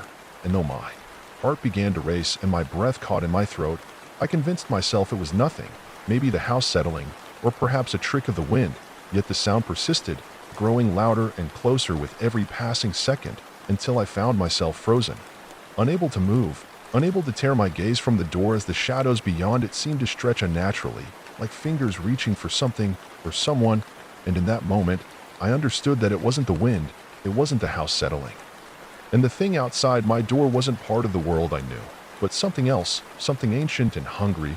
And the longer I sat there, the more it felt like the darkness itself was pressing in on me, suffocating me with its coldness, as if the very air had thickened, become denser, more oppressive. And I tried to call out, to scream, to do anything, but my voice was caught somewhere in my chest, like something had clamped down on my throat, and all I could do was sit there in that suffocating silence, listening to the slow, deliberate sound of whatever it was moving just outside the door, its presence growing heavier with each passing second, until, suddenly, there was a knock, a single, slow knock, echoing through the empty house like a death sentence. And in that moment, all I could think of was how I hadn't heard it enter, hadn't felt the air shift when it crossed the threshold, and yet now it was here, right outside my door. and my mind raced with the possibilities. None of them good, none of them comforting, and I knew I had to move. I had to do something, but my limbs refused to obey.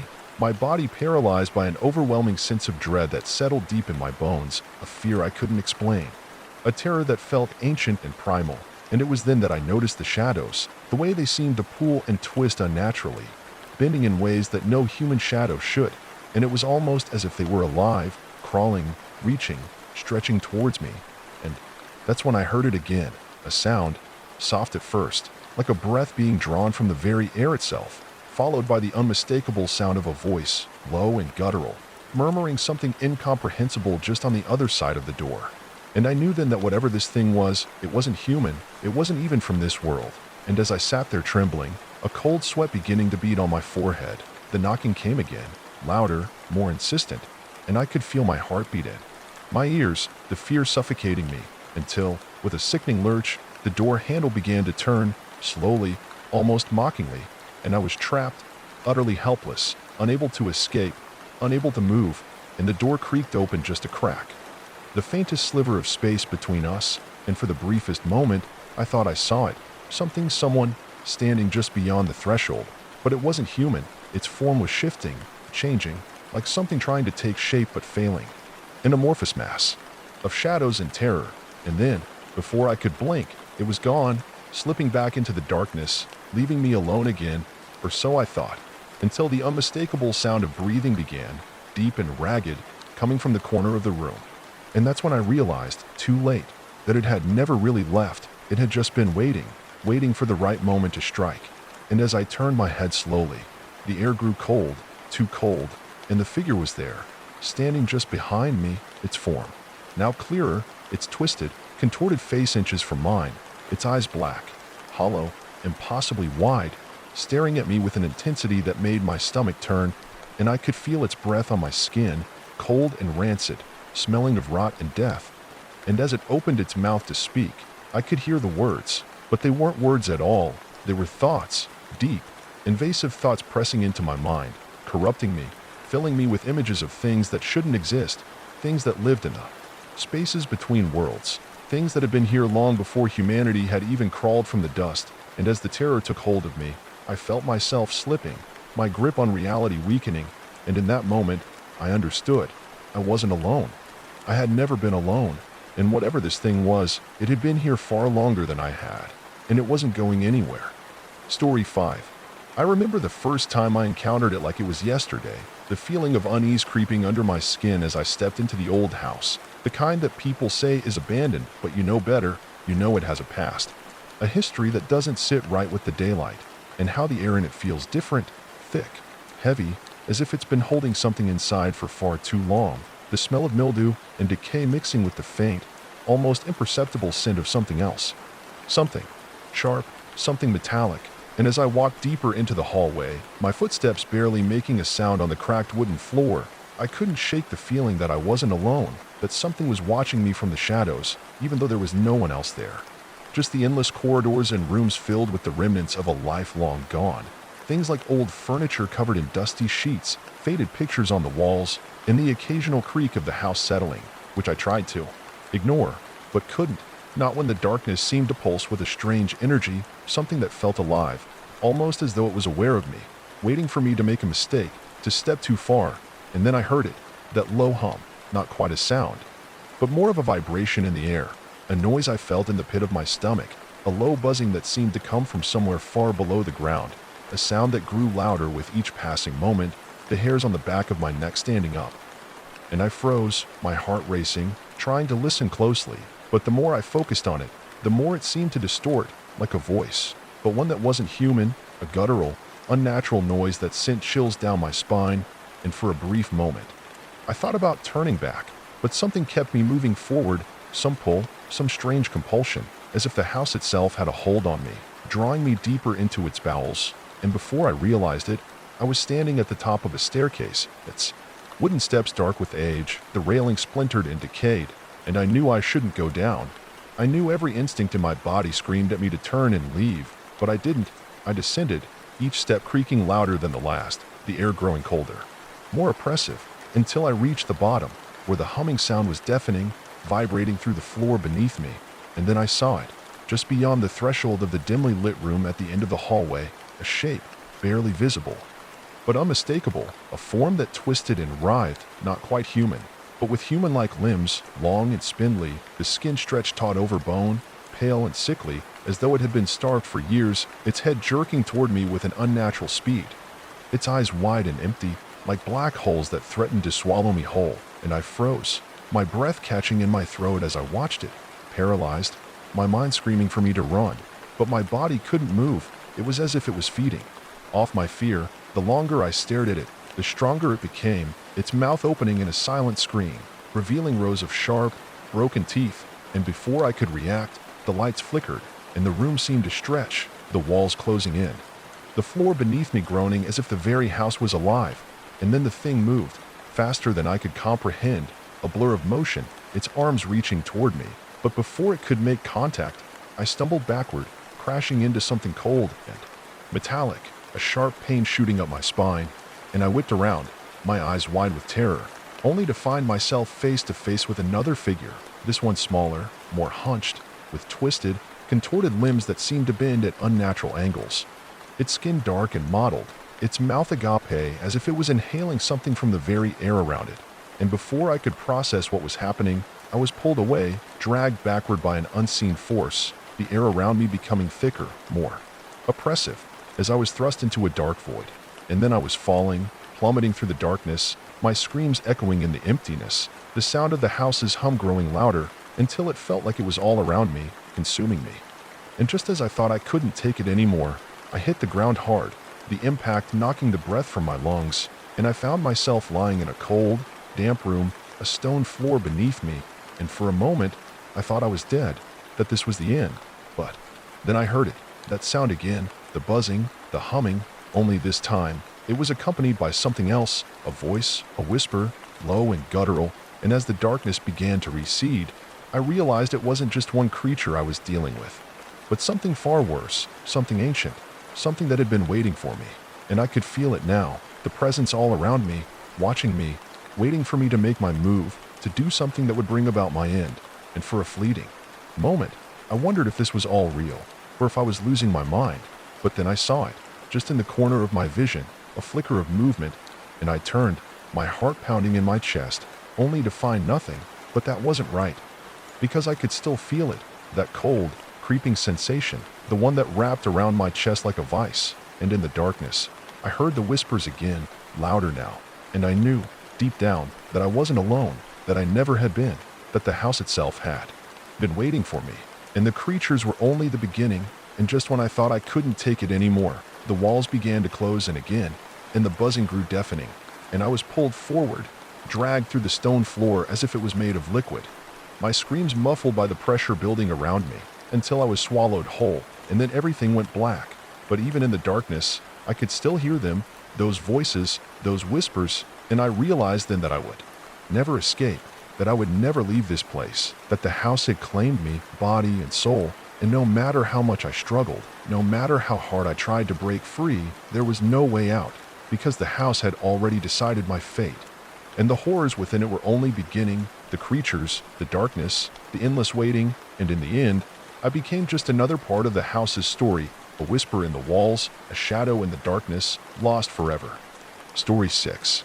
It started quietly enough, with a flicker of light from an old street lamp in the alleyway behind the diner, where I often took my late-night shifts. I was used to the hum of the old building, the dull clinking of silverware on plates, the distant sound of the fridge's compressor, and the soft murmurs of my coworkers as they went about their work. But tonight, it felt different. There was a tension in the air that I couldn't place, a chill that sank deep into the bones, creeping like a shadow into every corner, and I should have left then. But I didn't, because it wasn't until after the last customer had left, and I was wiping down the counter, that I saw it, just a flicker in the corner of my eye, barely noticeable. But there, in the darkness near the back door, a figure. It wasn't a person, not exactly. It had the shape of a person, but it was wrong. Its edges distorted like something trying to take a form that didn't belong to it. And I froze, holding my breath as it moved, slowly, like it was testing the floorboards with each step. And I felt the air in the room shift, heavier somehow, suffocating, and for a moment, I convinced myself it was a trick of the light, a play of shadows, but then I heard it, the faintest of whispers, soft but insistent, coming from nowhere, like a voice from deep, under the ground, calling my name. I should have called out to someone, should have moved, should have done anything, but I couldn't. My legs felt like they were made of stone, and my heart was pounding in my chest, too loud, too fast, as the figure stepped closer, its features still a blur, like it was struggling to be seen, its face shifting, flickering between forms, until it finally settled on something I could comprehend. But even then, it was wrong. Its eyes, black as pitch, stared at me with an intensity that felt like they were digging into my soul, and that's when I realized the thing, the shadow, wasn't looking at me at all. It was looking past me, through me, as if it could see something I couldn't, something that I didn't want to see, and I tried to move, tried to scream, but my voice caught in my throat, a lump of fear choking me, and I couldn't tear my gaze away. Couldn't stop staring into those black eyes as they grew deeper, darker, pulling me in like a whirlpool, and I thought I felt something brush against my skin, something cold, something that wasn't just the air, but the weight of it pressing down.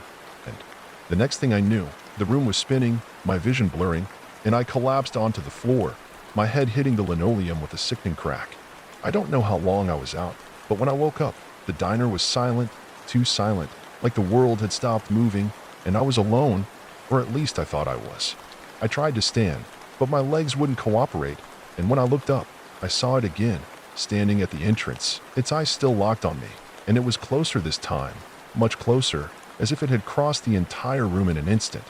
And I could feel its presence in every inch of the space, suffocating, like the walls were closing in. And my breath came in short gasps, the air thin and cold, and I wanted to scream, wanted to run, but I couldn't move, couldn't do anything except stare as it slowly advanced, its shape no longer flickering, no longer uncertain, but solid, real. And with every step it took, I could feel something shift inside me, something deep in my chest, something dark that I didn't understand, and the closer it got, the harder it became to think, to breathe, to remember what it was like to be human, and I realized, with a sickening certainty, that this thing, whatever it was, wasn't just here to haunt me, it was here to take me, and I tried to scream again, but no. Sound came out, only a dry, rasping breath, and it reached out, its hand long and skeletal, with fingers that seemed to stretch impossibly, like they were made of shadows themselves, and it touched my face, and as soon as it did, everything went cold. Colder than I had ever felt, and my body went rigid, my skin numb, and I felt myself slipping away, like I was no longer a part of the world, no longer a part of anything, just drifting, weightless, like I was being erased, and in that moment, I knew what it wanted, what it was taking, and I wished with all my being that I had run when I had the chance, but it was too late, far too late, and the darkness swallowed me whole, and when I woke up again, I was back in the diner, but everything had changed. The lights flickered, the shadows stretched unnaturally long, and the silence was even more oppressive, and when I looked at the counter, I saw my reflection, or at least, I thought it was my reflection, but when I looked closer, I saw that something was wrong. The face staring back at me wasn't mine, not really. It had my eyes, my features, but it was hollow, empty, and I realized with a sickening jolt that the thing had left something behind when it took me, something that was wearing my skin. My face, and I wanted to scream, wanted to run, but my body wouldn't obey, and the figure was still there, watching from the corner, its black eyes glinting, waiting for me to make the next move, and I understood, finally, what it had been after. It wasn't just me that it wanted everything that I was, every piece of me, every thought, every memory, and as the world around me twisted and contorted, becoming a nightmare of endless corridors and shadows, I felt it take hold of me, completely, and I knew, deep down, that I was no longer alive, not in the way I had been before, but a part of something else, something ancient, something that had been waiting, watching, and I was its next victim, and the diner, that quiet, mundane place I had once known, became the tomb that trapped me forever. Story 7.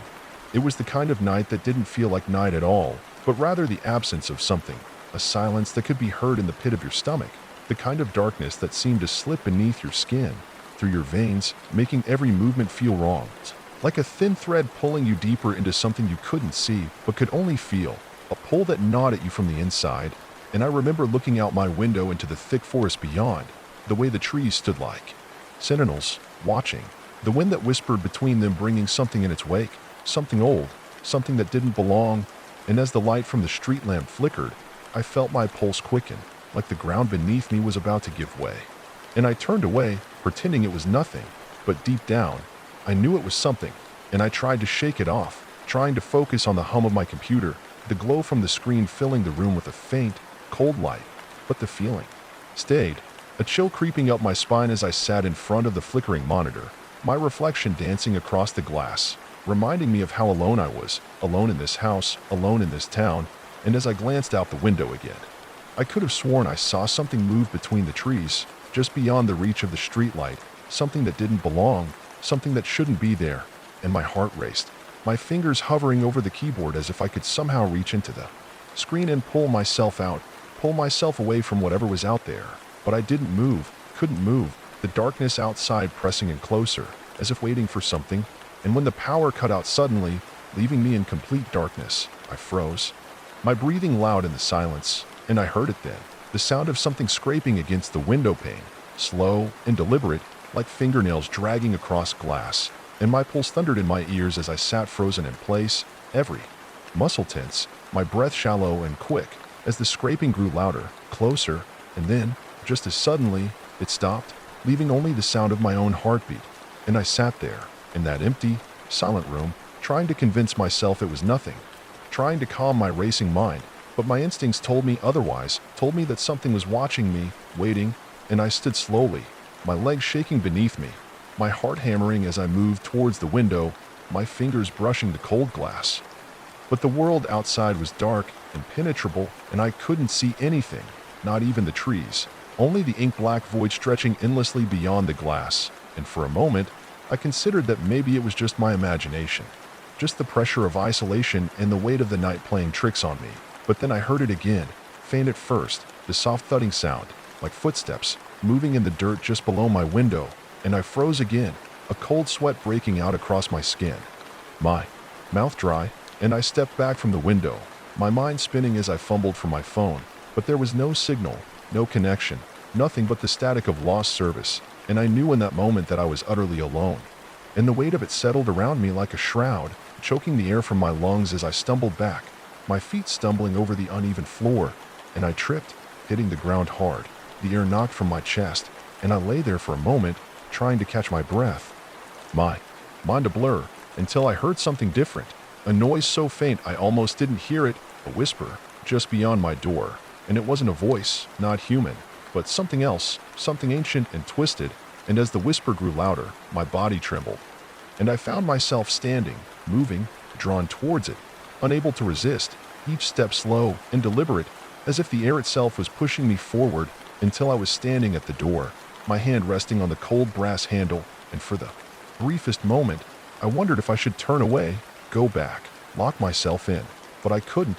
I had to know, had to see, and I turned the handle, the door creaking open with a groan that seemed to echo through the house, and there, in the hallway, stood a figure, its face hidden in shadow, its form just out of reach of the dim light that filtered from the room behind me, and the air thickened, grew heavier, as if the very space around me was closing in, pressing down on me, and I couldn't move, couldn't speak, my mind frozen in a single, overwhelming thought.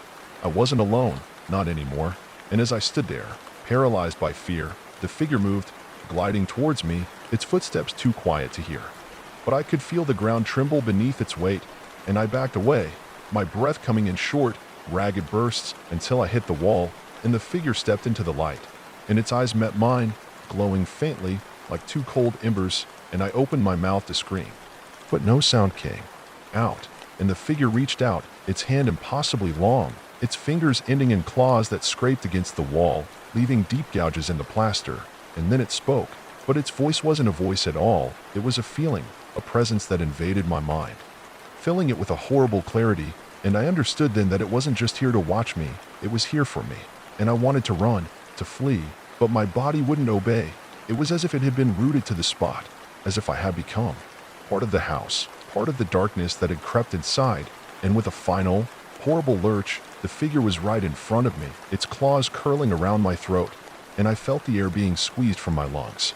And the last thing I heard before everything went black was the sound of its breath, ragged and wet, as if it had been waiting for me, as if it had always been waiting, And when I woke again, it was morning, or at least I thought it was. The light filtering through the blinds in. Soft, yellow slivers, and I found myself lying in the same spot where I had fallen, my body bruised, my throat raw. But the house was quiet, too quiet, and as I stood shakily, I felt the unease return, that same prickling sensation creeping over my skin. And I knew, deep in my bones, that whatever had been in that house, whatever had come for me, was still there. And it wasn't going to leave, not until it had finished what it had started. And as I turned to leave, I caught sight of something in the mirror, something standing just behind me, its form barely visible, its eyes glowing faintly in the dark reflection. And I knew then that this was only the beginning. Story 8. It began on a night when the air itself felt wrong. Not just a cold, biting wind that made your skin crawl, but a sense of unease that crept beneath the skin, winding its way into your thoughts until you could feel the shadows watching, waiting for something to happen, something that you couldn't put your finger on, a kind of waiting silence that settled in your chest, heavy and unnerving. And that was the moment I noticed the figure in the distance, standing motionless by the edge of the road, just outside the circle of the street lamp's dim light, its silhouette barely visible, yet unmistakable in its stillness, as if it had been there for longer than it should have been, longer than anyone had noticed. And it was at that moment, standing alone in my car, the engine sputtering as if in warning, that I first heard the sound, a faint scraping, like nails on metal, a sound that had no right to exist in the silence of the night. And I couldn't help but watch, my heart hammering in my chest, as that figure, that thing, began to move, slowly at first, a shuffling step that should have echoed across the pavement, but instead it was eerily muffled, almost like it wasn't even making contact with the ground. And despite the distance, despite the impossible silence, I could feel its eyes on me, burning through the windshield. And that was when I realized I could no longer move. My hands were frozen on the wheel, my foot glued to the brake, and all the while, that scraping sound grew louder, more deliberate, and I knew in that moment that I wasn't just being watched. I was being hunted, and yet, I couldn't understand why. What had I done to deserve this? Why was this happening? And before I could answer myself, the figure stopped, just outside the light, too close, too silent.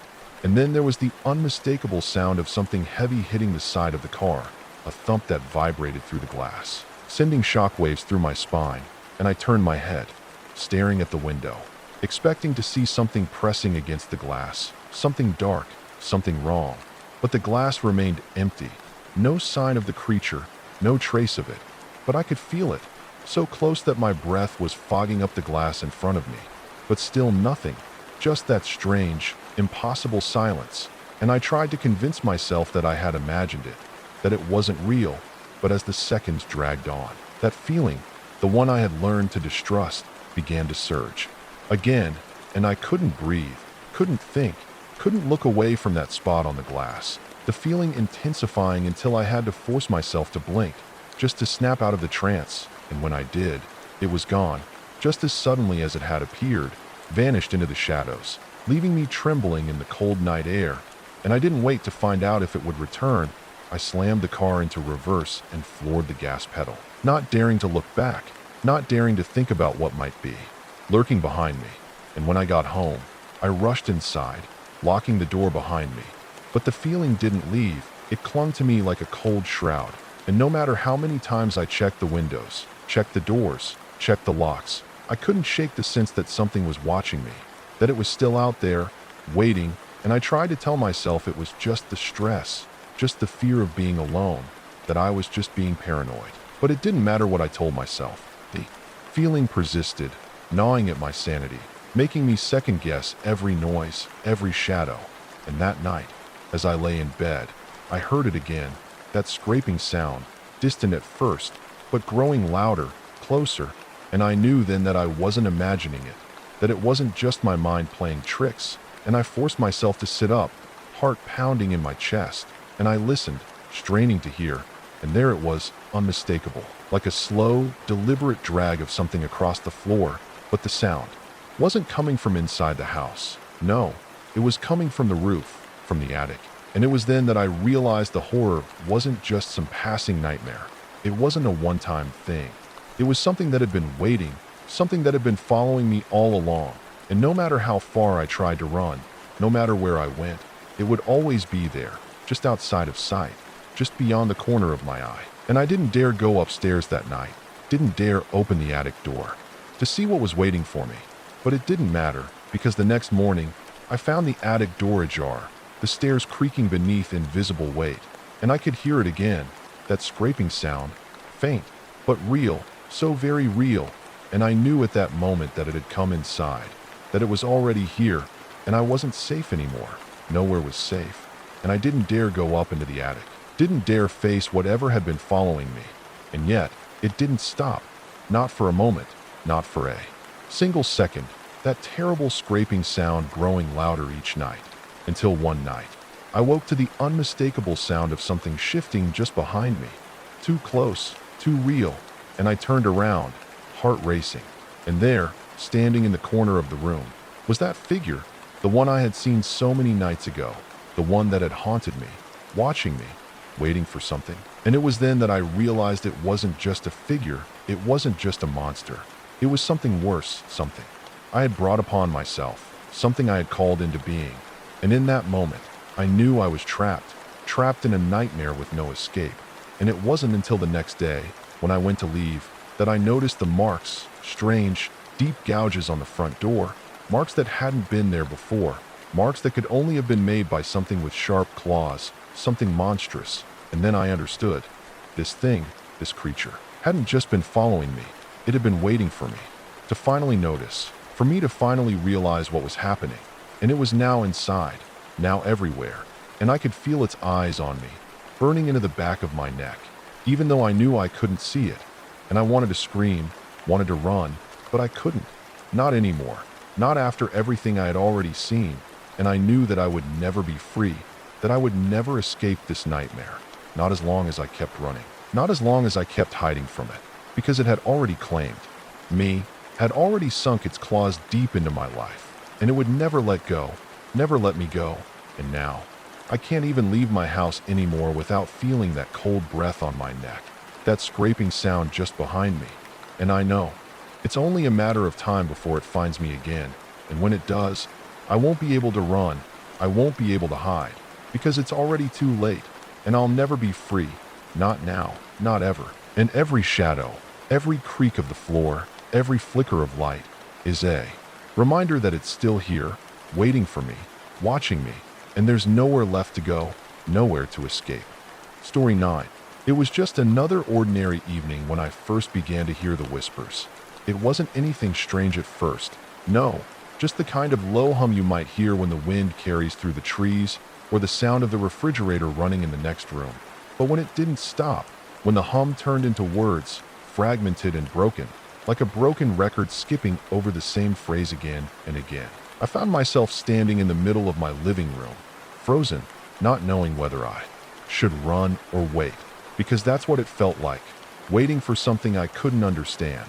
And it was as if every part of me had been left in a cold, suspended animation, like someone had taken the warmth out of the room and left nothing behind but a chill that wrapped itself around my chest, squeezing tighter with every passing second as the whispers grew louder, and I could almost make out the words now, each syllable like a needle poking into my skull, the voice shifting from one side to the other, as if it were inside my head, as though it were standing right behind me, and I wanted to turn around, but I couldn't, because there was this overwhelming feeling that if I looked, I would see something that I was never supposed to see, something far worse than I could ever imagine, something that would haunt me forever.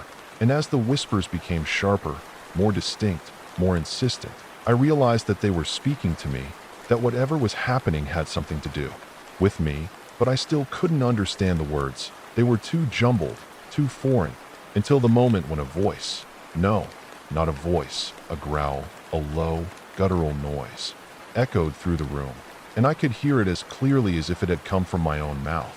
And it said, "Run." And that was all it took, because the instant those words left the air, something inside me broke, and the fear that had been creeping just below the surface erupted, sending me stumbling toward the door, my heart racing, my mind screaming at me to get out, to leave.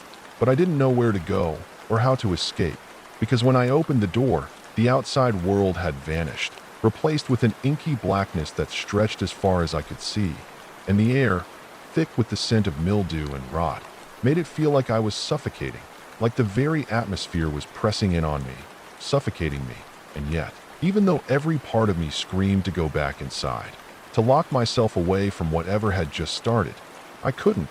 I had to move forward, had to face whatever nightmare was unfolding.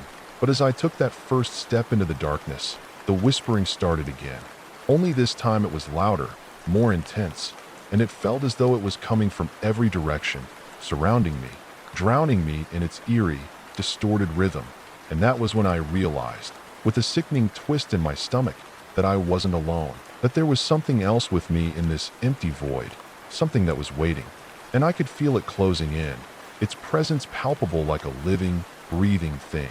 And when I reached for my phone to call for help, to somehow connect myself to the real world again, I saw that the screen was shattered, the glass spider-webbed across the surface, and there was a note, a message written in a hand that I knew wasn't mine, but it was a message that seemed to call out to me, beckoning me deeper into the abyss. And the message was simple. It read, "Don't go back." But as I stood there, trying to comprehend the words, the ground beneath me began to shift, to tremble, as if something beneath the surface was awakening. And the air grew colder still, as the whispers grew louder, until they were all I could hear, until they filled my head, rattling against my skull like 1,000 trapped voices. And suddenly, I was no longer standing in the darkness, no longer in the void, but in a room, a place I had never seen before, and it was as though the walls themselves were alive, shifting and pulsing, like the fleshy interior of some enormous, grotesque beast. And the air in this room was thick with an oppressive, suffocating heat, and I could feel it pressing against me, suffocating me, and my breath came in sharp, ragged gasps as I tried to make sense of my surroundings. But it was impossible, because there was nothing here, nothing except the whispers and the faint, rhythmic thumping that seemed to come from somewhere deep within the walls, as if something was stirring, something far worse than anything I could have imagined. And the longer I stayed, the more I realized that I was being watched, being observed, and I could feel the eyes of whatever was in this place burning into me, weighing down on me. And I could hear it now, a scraping sound, like nails against stone, dragging closer, getting louder, until I couldn't tell if it was coming from the walls, the floor, or from somewhere deep inside me. But all at once, I understood, because there was something here, something ancient and unfathomable, and the very air seemed to warp and bend around it. And as I turned to run, I found that there was no door, no way out, and the scraping sound was deafening, filling the room with an overwhelming sense of dread. And that's when I saw it. No, I didn't see it. I felt it, this cold, searing sensation that tore through me, down to the marrow of my bones, as if something had touched me, something that was not human. And as the darkness closed in around me, I felt my sanity begin to unravel, my thoughts turning to nothing more than jagged fragments. And I could hear it. Now, the voice that had first whispered to me. But this time it was clearer, louder, and it was no longer a whisper at all, but a scream, a tortured, inhuman scream that seemed to tear through the very fabric of reality. And with that, everything, shattered, and I was falling, tumbling through the void, through the darkness, through the endless night. And as I screamed, as I reached for anything, for some semblance of reality, I heard one final word, one final command.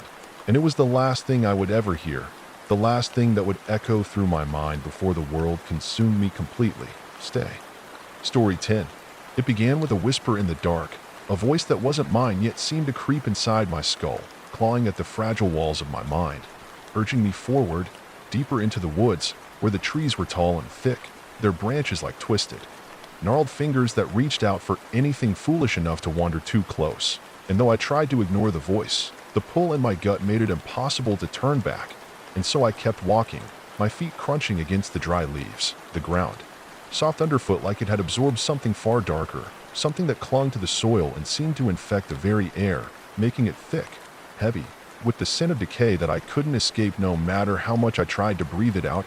And with each step, the woods seemed to grow quieter, the chirping of crickets and the rustling of small animals fading until all I could hear was the beating of my own heart, frantic and erratic, like a warning, yet I didn't heed it, couldn't, because there was something else, something buried deep beneath the earth I felt in my bones, a deep, gnawing hunger, and it seemed to grow stronger the further I went, until the very trees themselves began to shift, their shadows stretching longer, like fingers moving across the forest floor, reaching out to touch me, pull me in, and I couldn't stop it, couldn't move fast enough to escape the invisible force that was pushing me forward, and then, suddenly, I came to a clearing, a circle of ground, untouched by the madness of the forest, but even in this brief moment of stillness, the air was wrong, too still, and it was there that I saw it, a thing that shouldn't have been there, a figure standing just at the edge of the clearing, too still, too silent. And as I moved closer, the ground seemed to shudder beneath my feet, as if it was alive, and the figure, a man, though I could see no face, was just standing, his body rigid, a dark cloak hanging from his shoulders, flowing in a wind that didn't exist, and as I got closer, his head turned just slightly, ever so slightly, enough to know he knew I was there, and that knowledge made the hairs on the back of my neck stand straight, my legs trembling as I stood frozen, a cold sweat breaking across my forehead, and then the voice came again, but this time, it wasn't inside my head, it was out there, a slow, deliberate whisper that came from the figure's mouth, though his lips didn't move, the voice a hiss that slithered around me.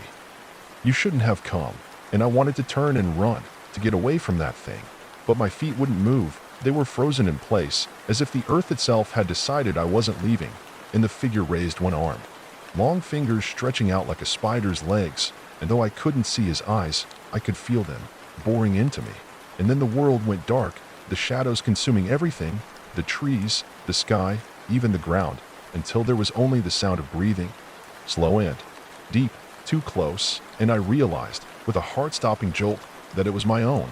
But it wasn't right. It was too heavy, too loud, and I couldn't get enough air. And when I looked down, my hands were shaking. But they weren't my hands. They were gnarled and twisted, like something else entirely, and when I looked up, the figure was gone, but the darkness remained, thick and suffocating, and I could hear the whispers again, 100 voices, 1,000, all speaking at once, all murmuring them. Same thing, over and over. It's too late. It's too late. And the ground beneath me began to tremble, the earth cracking open, a blackened hole swallowing everything in its path. And in that moment, I knew I had no way out, no way to escape, and I screamed. But the sound was swallowed by the dark, and when I tried to move, my legs wouldn't cooperate. They were stiff, unnatural, and it was then I realized I wasn't in control anymore. The thing that had been waiting for me in the woods, the thing that had whispered in my ear, had taken over, and I was no longer human, not truly. And as I stumbled forward, forced by some unseen hand, the world around me began to twist, the trees now blackened, their branches like claws, reaching out to grab me, to pull me into the abyss, and I could feel something behind me, something moving in the darkness, something much larger, much older than anything I had ever known, and it was coming for me, and no matter how hard I tried to run, I couldn't. The ground buckling beneath me, the shadows closing in, and then there was a face, but it wasn't a human face, it was something far worse. Its skin was pale, stretched tight over a skull that looked like it had been carved from stone, and its eyes were empty pits, voids that seemed to suck in the light, and I wanted to scream, but the sound wouldn't come, and it leaned closer, its mouth opening to reveal rows of jagged teeth, and as it whispered my name, I realized, far too late, that I was already lost, and the last thing I felt before the world went dark, before the shadows took everything, was a cold, sickening touch on my skin, like ice, and then I was gone. Story 10. It began with a whisper in the dark, a voice that wasn't mine yet seemed to creep inside my skull, clawing at the fragile walls of my mind, urging me forward, deeper into the woods, where the trees were tall and thick, their branches like twisted, gnarled fingers that reached out for anything foolish enough to wander too close. And though I tried to ignore the voice, the pull in my Story 11. The rain was relentless, pounding against the windows as I sat alone in my apartment, the dim glow of the streetlights casting long shadows across the room. I had always liked it quiet, the stillness giving me a sense of peace, but tonight was different. There was something in the air, something heavy and unsettling that I couldn't quite shake. The clock on the wall ticked on, each second louder than the last, like it was counting down to something. A knock on the door shattered the silence, and for a moment, I froze, unsure if I had heard it right. Another knock, sharp, insistent, followed by a strange scraping sound, as if something was being dragged across the floor outside. My heart skipped a beat as I stood up, my legs feeling unsteady beneath me. I moved cautiously to the door, peering through the peephole, but saw nothing. No one. Just the empty hallway, drenched in shadow. Hesitantly, I opened the door, half expecting some kind of prank or mischief, but the hallway was still and silent. No one was there. I stepped out, eyes scanning the shadows, trying to convince myself that it was just the wind, or maybe my mind playing tricks on me. But something wasn't right. I could feel it in the pit of my stomach, a deep, gnawing sense of dread that wouldn't let go. I closed the door behind me and locked it, my hand trembling as I turned the key. Then I turned to head back to the living room. But something caught my eye in the corner of the hallway. Something small, something out of place. A smear of something dark on the floor. My first thought was that it was just some spilled drink or a mark from the weather outside. But as I got closer, I realized it was too thick to be a liquid. It was blood. I recoiled, my breath catching in my throat as I knelt down to get a closer look. It was fresh, still glistening in the dim light, and it led in the direction of my apartment, as if someone, or something, had been dragged toward my door. Panic surged through me, but I forced myself to stay calm. I wasn't sure what to do, whether to call the police or just leave, but in the back of my mind, I knew that either way, something was coming. I took a step back, my pulse racing as I looked down the hallway, half expecting to see someone lurking in the shadows. But the hallway was empty, just as it had been before. I backed up slowly, locking my gaze on the bloodstains as I retreated into my apartment. The door clicked shut behind me, but I knew it wouldn't keep whatever was out there from getting in. I stood there for a moment, gathering my thoughts, trying to rationalize the situation, but the sense of wrongness was overwhelming. The room felt smaller now, the walls closing in around me, suffocating me.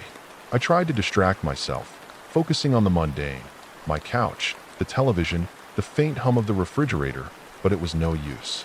Every creak of the building, every whisper of the wind outside, felt like an omen. I tried to turn on the television to drown out the noise, but the screen flickered, static filling the room before the image of a dark figure appeared on the screen. It was a person, or at least I thought it was. Tall, gaunt, their face obscured by shadows, their eyes hollow. The figure moved, its body jerking unnaturally, like it was struggling to hold itself together, and for a moment, I thought I could hear it breathing, slow and labored, coming from the screen. I slammed the remote down, my heart pounding in my chest. It wasn't real, it couldn't be, but even as I told myself that, a deep, primal fear washed over me, making the hairs on the back of my neck stand up. The room felt colder now, the air thick and oppressive. I knew I had to leave, had to get out of there, but every time I thought about the hallway, that blood-streaked path, my legs felt like they were made of stone, frozen in place. Then there was a sound, a low, scraping noise that echoed from the hallway, a sound that reminded me of nails on a chalkboard. It was the sound of something moving, dragging itself across the floor, and it was getting closer. I turned toward the door, my mind racing. The knocking had stopped, but now there was something else, something worse. I backed away slowly, my breath shallow, my body trembling, and I knew that I couldn't stay here any longer. But before I could make it to the door, the light above me flickered, casting everything in an eerie, flickering glow. And then I heard it, soft, like a whisper, but loud enough for me to understand. "Come out," it said, its voice raspy and wet, as if it had been drowned. "I know you're in there." I froze, the blood in my veins turning to ice. The voice came again, closer this time, and I knew that whatever was on the other side of that door, whatever had left the bloodstains, was not human. It wasn't anything I could understand, and it wasn't something I could fight. I had no choice but to listen. I reached for the door, my hand shaking as I wrapped my fingers around the handle. But just as I was about to turn it, the door slammed open with a force that sent me stumbling back. I fell to the ground, my breath knocked out of me, and there, standing in the doorway, was the thing. It was tall, impossibly tall, its limbs bent at unnatural angles, skin stretched thin and pale over its bones. Its eyes were hollow pits of black, empty and void, staring straight through me as it loomed over me. I tried to scream, but no sound came out. My throat was dry, my chest tight, and I could do nothing but stare as it moved toward me. its long fingers twitching as if it was deciding what to do with me. And then it spoke again, its voice like gravel scraping against metal, sending a chill through my entire body. You shouldn't have stayed.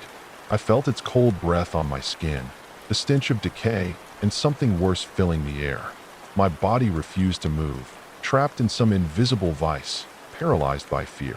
The thing reached down, its fingers curling around my wrist, and as it pulled me up to its face, I saw something in its eyes, something deep, ancient, and hungry.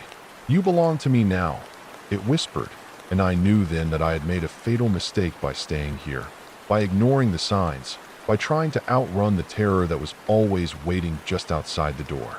The last thing I heard before everything went dark was its laugh, a hollow, inhuman sound that echoed through the walls of my apartment. And then there was nothing but silence, absolute and final, as I was consumed by the thing that had been waiting all along. Story 12. The night had already stretched into an unnatural silence when I found myself walking down that desolate road, the kind that seemed forgotten by time, with only the hum of my footsteps to disturb the air, though something felt off, as though the earth itself were holding its breath, and I should have turned back then, but the cold pull of curiosity kept me moving forward, deeper into the twisted path that seemed to get darker with each step, the trees pressing in from either side like spectral hands, their branches gnarled and clawing at the moonlight. And as I walked, I couldn't shake the feeling that I wasn't alone, like a presence was following just out of sight, a flicker in the corner of my eye that I could never quite pin down. But every so often, I heard the faintest echo of something moving, dragging, scraping against the ground, closer now, and as I quickened my pace, my heart started to beat in my throat, erratic and sharp, until, in a fit of panic, I turned around, but no. One was there, just the empty road stretching behind me like a long scar, and I almost convinced myself that it was nothing, that I was being foolish, but then I saw it, just for a fraction of a second, a shadow, darker than the night itself, crossing the road ahead of me, and I froze, staring into the abyss where it had been, my mind racing as I tried to rationalize what I had seen.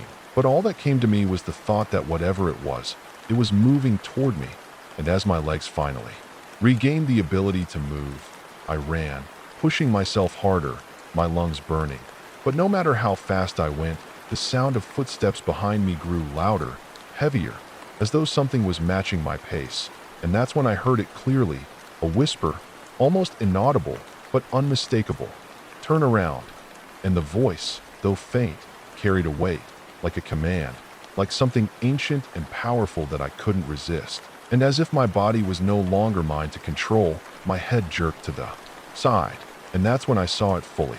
A figure, tall and unnaturally thin, draped in tattered rags, its face a blank void, an absence, a lack of features that made my stomach churn with a primal fear I couldn't explain, and before I could move, it was there, standing in front of me. And in the same breath, I realized I wasn't running anymore, but walking toward it, my legs carrying me forward against my will, my mind screaming for me to stop, to turn away, but my body betrayed me, moving ever closer to that thing. And as I drew near, I saw the slight shimmer of something in the air around it, a distortion, a rip in the very fabric of reality. And that's when I understood. This thing was not from here, not from this world, but from somewhere else, a place where the laws of nature were bent, twisted, and wrong.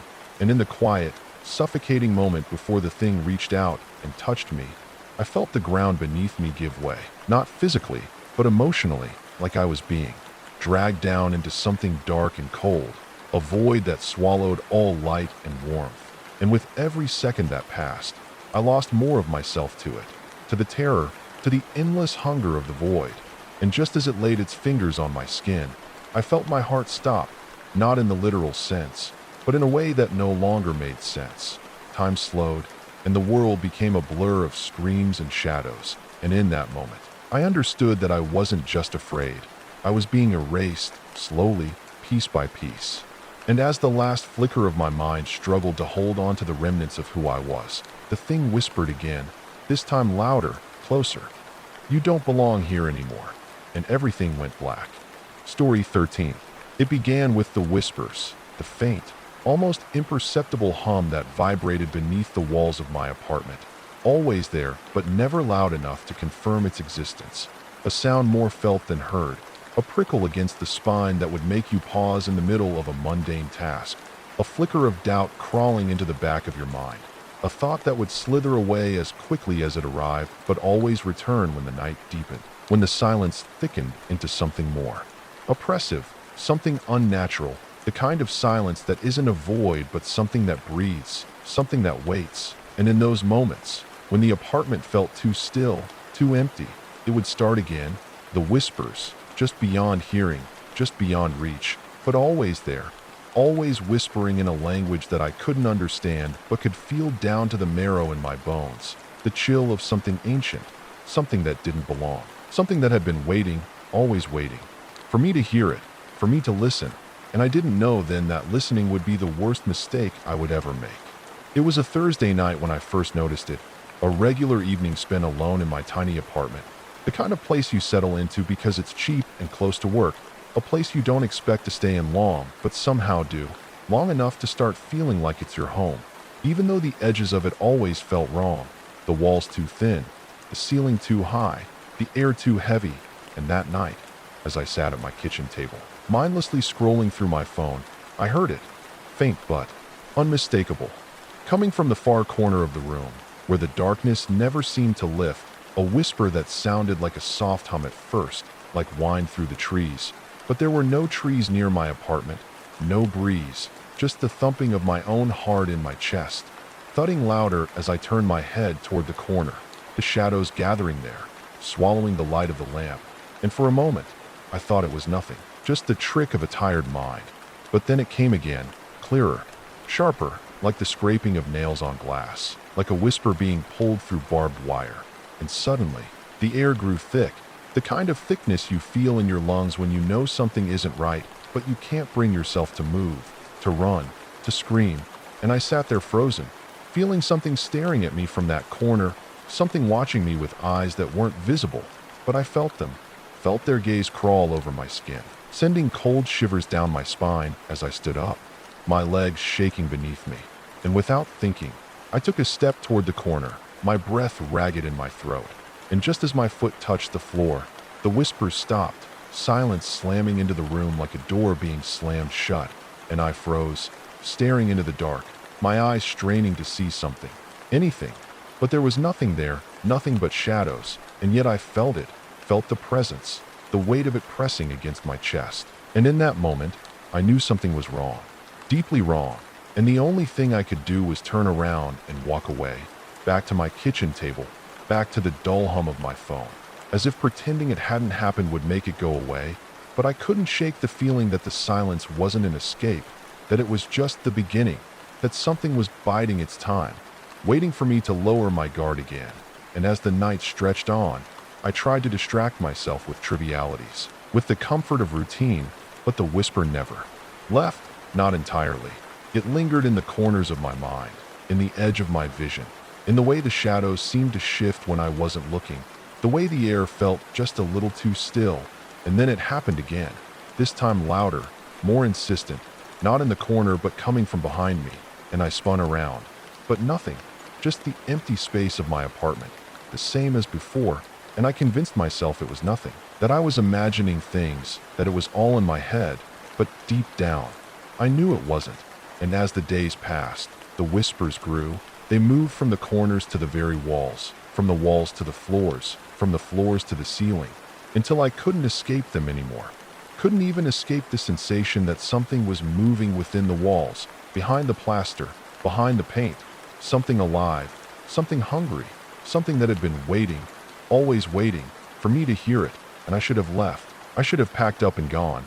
But something kept me there. Something kept me rooted to the spot, the same way the whispers kept circling, tightening their grip on me, feeding on my fear until one night, as I lay in bed, the darkness pressing in around me, I heard it, not a whisper, but a voice, clear and unmistakable, right in my ear, a voice that wasn't human, that wasn't even close to being human, and it said my name, but not like someone calling to me.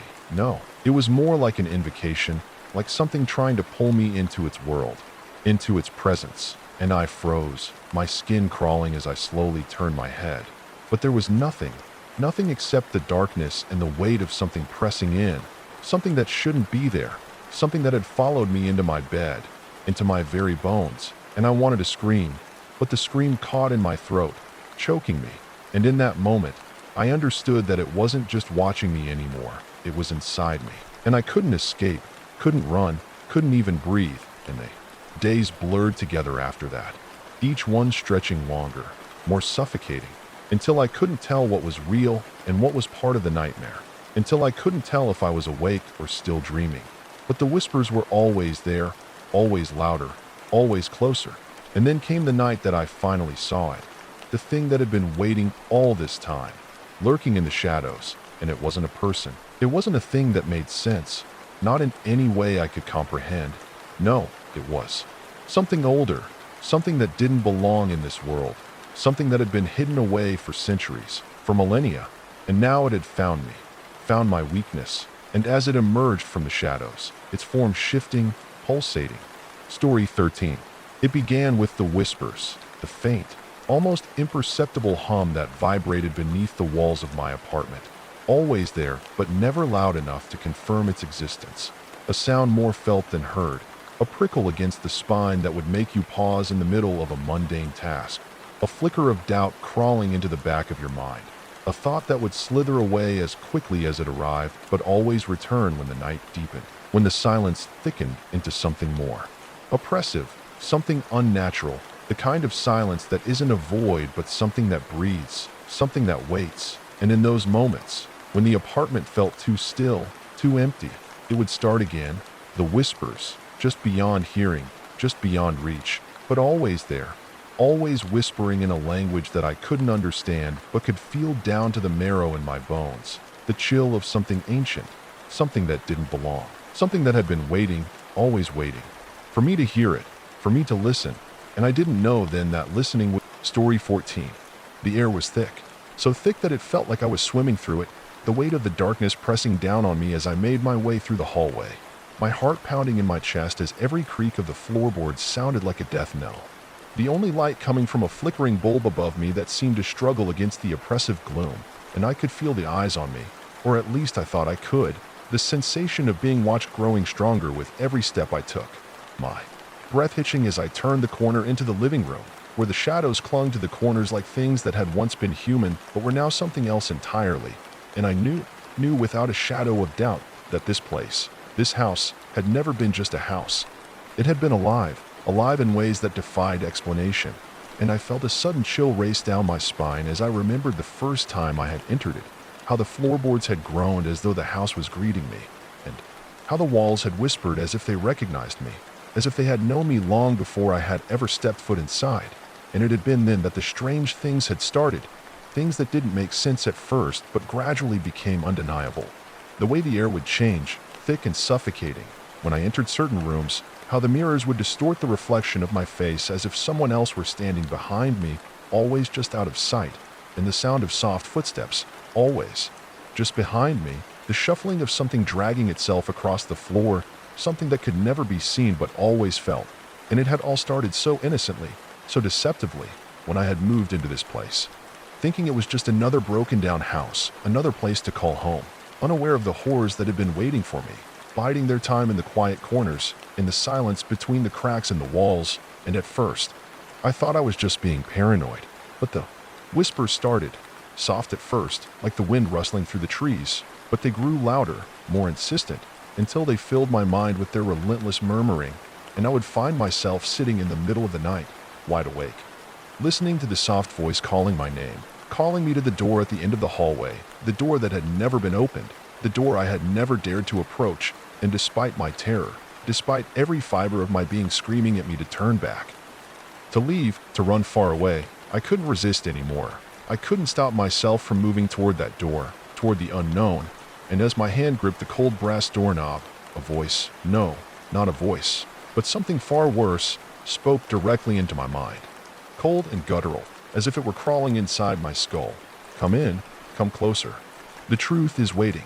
And the door opened on its own, creaking loudly as though the hinges had been waiting for this moment, and beyond the door was a stairwell leading down into the pitch-black basement, the air heavy with the smell of something damp, something rotting, and against every instinct, against every rational thought, I stepped forward, feeling my body move of its own accord, as though it were being guided by something else, something that wasn't me.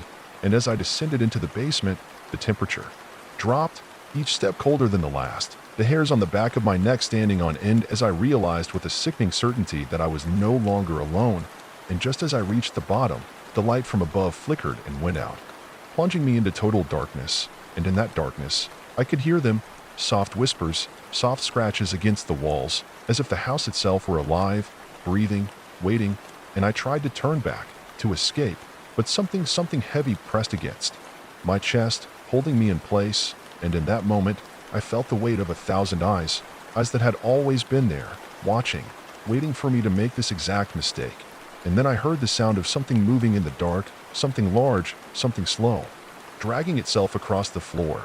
And I could hear its breath, ragged, wheezing, and I knew that it was coming for me, coming closer, and I wanted to scream, but my mouth wouldn't open, my body refusing to obey as I was drawn deeper into the darkness, deeper into the abyss of that place. And then, in the oppressive silence, I saw it, a shape in the corner of my eye, something tall, something thin, its long limbs bending in ways that shouldn't have been possible. And when I looked at it, truly looked at it, I saw its face, or what was left of it, a grotesque mask of flesh stretched too tight over something unrecognizable, a nightmare-given form. And its eyes were hollow, black pits, staring at me with an emptiness that was older than time itself. And I felt the ground beneath me give way, as though the house itself was swallowing me whole. And I fell, falling into nothingness, into the darkness that never ended, until I landed with a sickening thud, pain coursing through my body as I lay there, unable to move, unable to breathe. And then I heard it again, its breath, its rasping, wheezing breath, just behind me, just over my shoulder. And when I tried to turn, to look, I felt its cold fingers brush against the back of my neck. And I knew then that I was no longer in control, that this place had taken me, that I had become a part of it, just as everything before me had.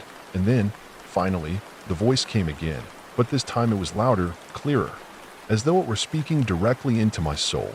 And it whispered the truth, the one thing I had never wanted to know, the thing that would haunt me forever.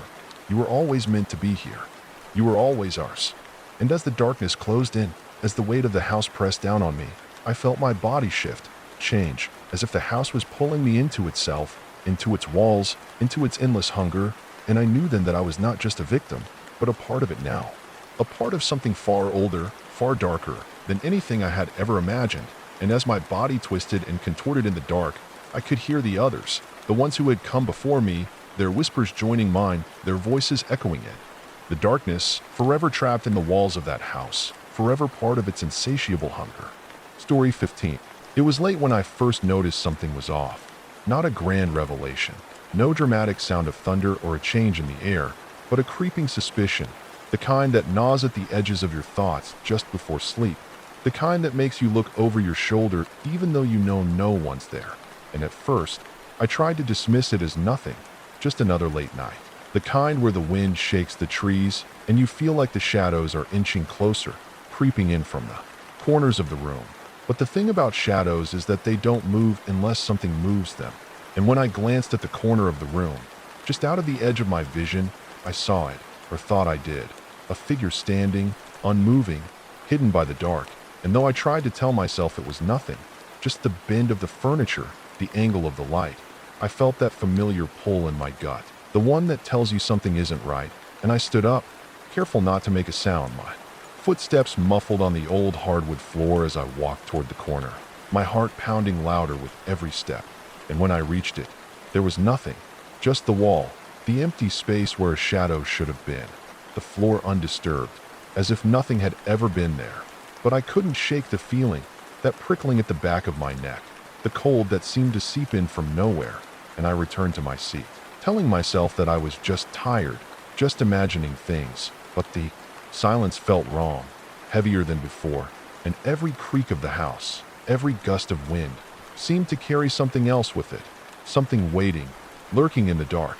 And that's when I heard it, the softest sound, like breathing, coming from somewhere behind me, slow, deliberate, like it was trying to go unnoticed. And I froze, my breath catching in my throat as I turned slowly, half expecting to see someone standing there. But the room was empty, and yet the air felt thicker, the shadows deeper, as though they were closing in, and I tried to laugh it off. Just nerves, just the mind playing tricks. But the unease gnawed at me, sharpening with each passing second, until I couldn't sit still anymore, my hands trembling slightly as I grabbed my phone, trying to distract myself. But when I unlocked it, the screen flickered, just for a moment, a split second, and then it was fine, but that was enough. Enough for that feeling to turn into something else, something more primal, a need. To escape, to run. But where would I go? And that's when the power went out. The entire house plunged into darkness, the silence now complete, suffocating, and I cursed under my breath, fumbling for my flashlight, my hands shaking so hard I could barely grip it. And when I finally found it, I clicked it on, the beam cutting through the dark. But it was worse now, worse than before, because in the center of the living room, just beneath the beam, I saw it, a shape, a figure that hadn't been there before, and it was too tall, too still, and its eyes, though I couldn't see them clearly, I felt them burning into me.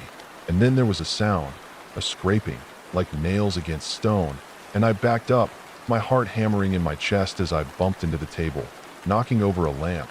But I didn't stop, didn't even hesitate. As I ran for the door, the flashlight shaking in my hand, casting erratic shadows on the walls. And when I reached the door, I couldn't get it open, my mind racing.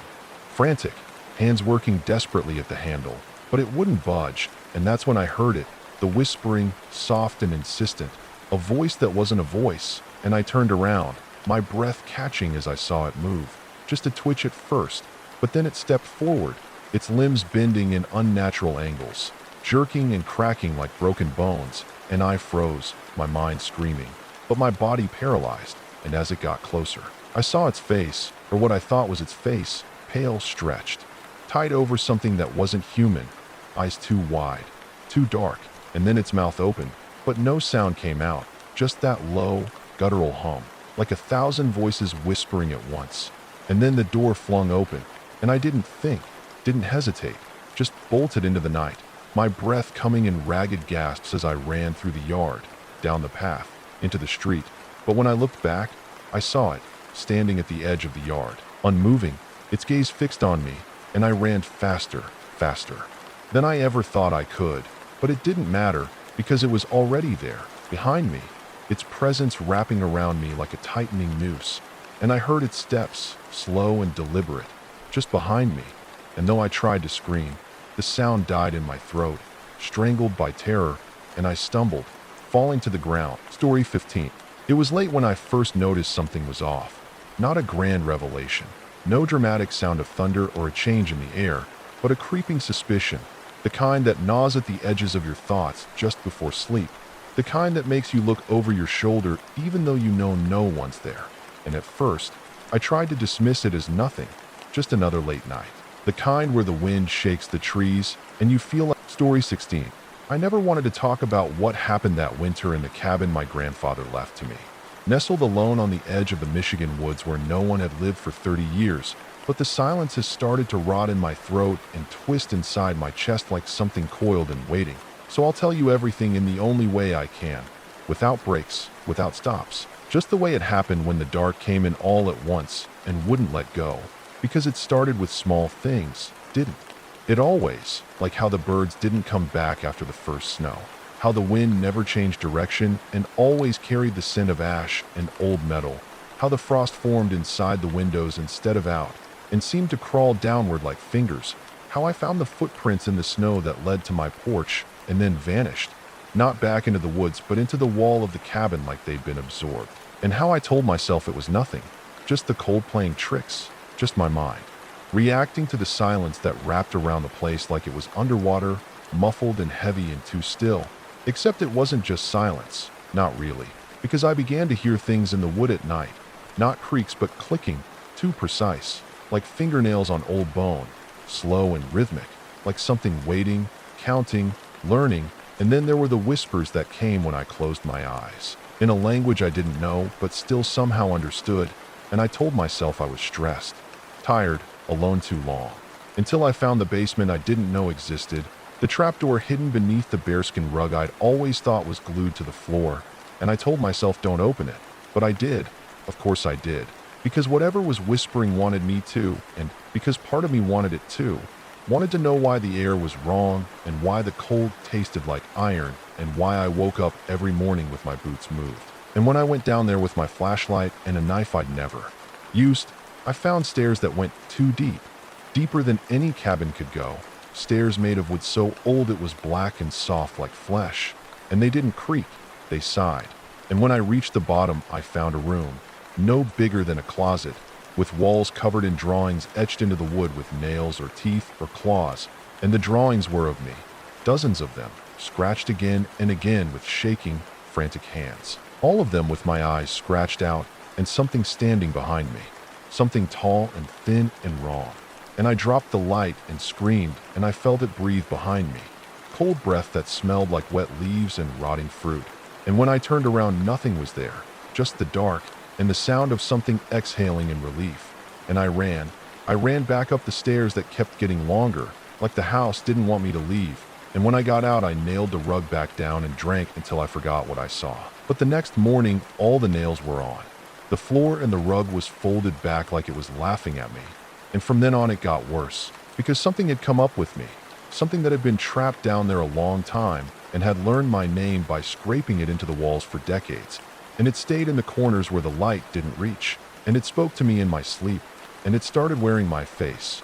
First in the mirror, just a flash, a smile that wasn't mine. Then in the windows, then standing outside just past the tree line, still as death and just watching, always smiling, always twitching a little like it didn't fit inside the skin it wore.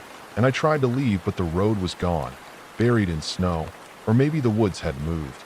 Maybe the cabin was no longer in Michigan, but somewhere else entirely, somewhere older, and time stopped working right. I'd go to sleep for a few hours and wake up to find whole days had passed, my food spoiled, my firewood gone, and worst of all was the thing, inside the walls, crawling and wet and laughing, always laughing. And I nailed every door shut and burned sage and salt and screamed into the woods for help. But no one came, because I wasn't in the woods anymore. I was somewhere deeper, and the thing that wore my face started talking to me through the walls, not in whispers anymore, but in full, clear words, in my voice. And it begged me to come down again, said it had something to show me, something beautiful. And I almost did, I almost listened, because the more I stayed there, the more I forgot my name, forgot who I was, forgot that I wasn't it. And one night, I woke up standing over the trapdoor with the rug thrown aside and my hand on the handle, and I had no memory of getting up. And when I looked down the stairs, I saw myself at the bottom smiling up at me, with hollow eyes and black blood running from its ears. And I shut it and hammered it shut and wept. But then the hammer went missing and the nails were found embedded in the walls with new drawings, new faces, all of them mine, but older, more decayed, more scared, as if I'd been here before, again and again, always trying to get out, always failing. And I realized the truth that cracked me open and let the dark pour in, that the cabin wasn't just a place, it was a trap, a mouth, and I wasn't the first to be swallowed by it, and I wouldn't be the last. And I think maybe I was never real at all. Maybe I was just the next mask it needed to wear, the next bait to lure something deeper out of the woods and into the dark, because the last time I looked in the mirror, I saw something behind my eyes that smiled before I did. And now the thing doesn't hide anymore. It walks beside me, sometimes in front, sometimes in my skin. And when I speak, I can hear it echo beneath my voice like something buried under ice, still alive, still hungry. And I can't leave, I can't sleep, I can't think straight. And the worst part is, I don't want it anymore. Because the more I listen, the more I hear it, the more I understand it. And soon I'll be the one scratching faces into the walls, waiting for someone to find me, waiting for the cabin to open its mouth again and take another breath of the world. And I'll be part of it, part of the house, part of the voice in the dark that says your name when you close your eyes. And you won't remember reading this, not fully. Just a shiver when you pass a cabin on a snowy trail, or the feeling that something is watching from the trees, or that nightmare you can't shake where someone knocks at your door with your voice and your smile and your skin, but not your soul, never your soul, because that's what the cabin keeps. Story 17. I never should have come back to the house on Graver's Hollow Road. Not after what happened there when I was a child. Not after the screams that shook the windows at midnight or the black mold that spread across the walls like veins and rotting flesh. Not after the day they found my uncle in the attic with his eyes missing and his mouth full of dirt. Not after the sound of scratching under my bed that went on for hours every night until my parents finally left and swore never to speak of it again. But still, I came back, older now, bitter, worn down by a world that offered no comfort and a life that never made sense, returning to the only place that felt like it might still hold some kind of truth. Even if that truth was buried under floorboards soaked in blood and secrets. And the moment I stepped through the warped doorway, I felt that horrible weight settle over me again like a wet shroud, thick, stinking of rot, the air heavy and too quiet. Like the silence was alive and listening, and I walked through the halls where my childhood nightmares had been born, touching the cracked wallpaper with trembling fingers, listening for that old sound again, the whispering from the walls that my father always blamed on the wind even though we both knew better. And when I entered the living room, I found the mirror still hanging crooked above the fireplace, the same mirror I had once seen my reflection step out of, not walk, not glide, but step, as if the glass was just a doorway for things that wanted to come through and wear my skin like a costume. And I felt that reflection watching me even now, 30 years later, older but still broken, and I knew without doubt that something had waited here for me, something that had never really left, something that had burrowed into the bones of this house like a parasite, feeding off the memories. And as night fell like a shroud over the surrounding woods, I heard it again, that scratching, soft at first, like fingernails on wood, then louder, more insistent, coming from the upstairs hallway. And when I turned to look, I saw nothing at first, just shadows, long and thick like tendrils of smoke curling in the air. But then I saw the eyes, hundreds of them, small and wet and glistening like oil slicks, peering out from the cracks in the walls, blinking in perfect rhythm like they were all watching me together. And then the voices started, low and murmuring, not words exactly, but sounds that felt like words, thick with venom and wet with hunger, sliding under the skin of reality and nestling into the cracks in my mind, whispering promises I couldn't understand, memories I didn't remember living. And when I tried to leave, the front door was gone. Not locked, not jammed, just simply not there, replaced by more wall, more rot, more of that pulsing black mold that now seemed to move on its own, crawling across the surface like a living tide. And the house shifted around me, breathing like a lung, groaning with ancient bones, and I stumbled backwards down the hall and into the kitchen, where the sink was full of teeth and the refrigerator oozed blood that smelled like burnt sugar and copper. And on the kitchen table sat a jar, an old one, cloudy with age, sealed with rusted wire, and inside it floated a thing that looked like a fetus but had too many fingers. And as I stared at it, the thing opened its eyes and mouthed my name, and I screamed, not because of what it said, but because of the voice it used, my mother's voice, dead now 15 years, soft and loving and so impossibly wrong, coming from something unborn and writhing in embalming fluid. And I ran from it, back up the stairs, into the hall where the scratching was louder now. So loud it shook the plaster from the ceiling and turned my knees to water, and the door to the attic creaked open slowly, revealing only blackness and cold and the soft thump of something dragging itself across wood.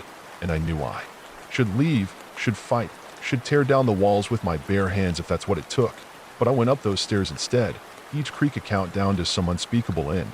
And when I reached the top, I saw them, my family, all of them, my father, my mother, my uncle, my baby sister who drowned in the bathtub when I was 6, all of them standing there, smiling with mouths that were too wide and teeth too many, arms open like they were waiting for me to join them, and their eyes bled, not tears but thick, black ichor that dripped down their cheeks and into the floor where it hissed and steamed and smelled like nightmares. And I screamed again, but no sound came. And I tried to run, but my legs sank into the floor, into that black tar that clutched at me like hands. And my family stepped forward in unison, speaking in that same horrible voice, not theirs, but mine. And the thing in the attic behind them began to crawl forward, enormous and wrong, a mass of limbs and hair and bone, weeping eyes and grinding teeth. The thing that had always been in this house, the thing that had taken my sister, my uncle, my sanity, and now it wanted me, needed me, to finish whatever was started here so long ago. And I realized then that I was never meant to escape, that everything I had done, every step I took in life, every failure and heartbreak and ruined moment was all to bring me back here, like a bug crawling in a circle, like a ritual repeating, like blood circling a drain. And as the thing swallowed me, wrapping me in itself, in memory, in flesh, in mold, and voices and darkness. I felt my body disappear and my mind stretch thin, too thin, until I was no longer a person but a shape, a whisper, a dream inside the walls. And now I wait, just like it waited for me, watching through the cracks in the mirror, listening through the static on the old radio, scratching behind the walls. And I whisper too, to anyone who enters, hoping they'll hear, hoping they'll come upstairs and open the attic door, because this house is hungry, and it always will be. Story 18. I never believed in curses until I inherited my uncle's estate, a rotting farmhouse nestled in the overgrown woods of Virginia where the trees leaned like eavesdropping silhouettes and the wind always whispered my name even before I stepped foot inside.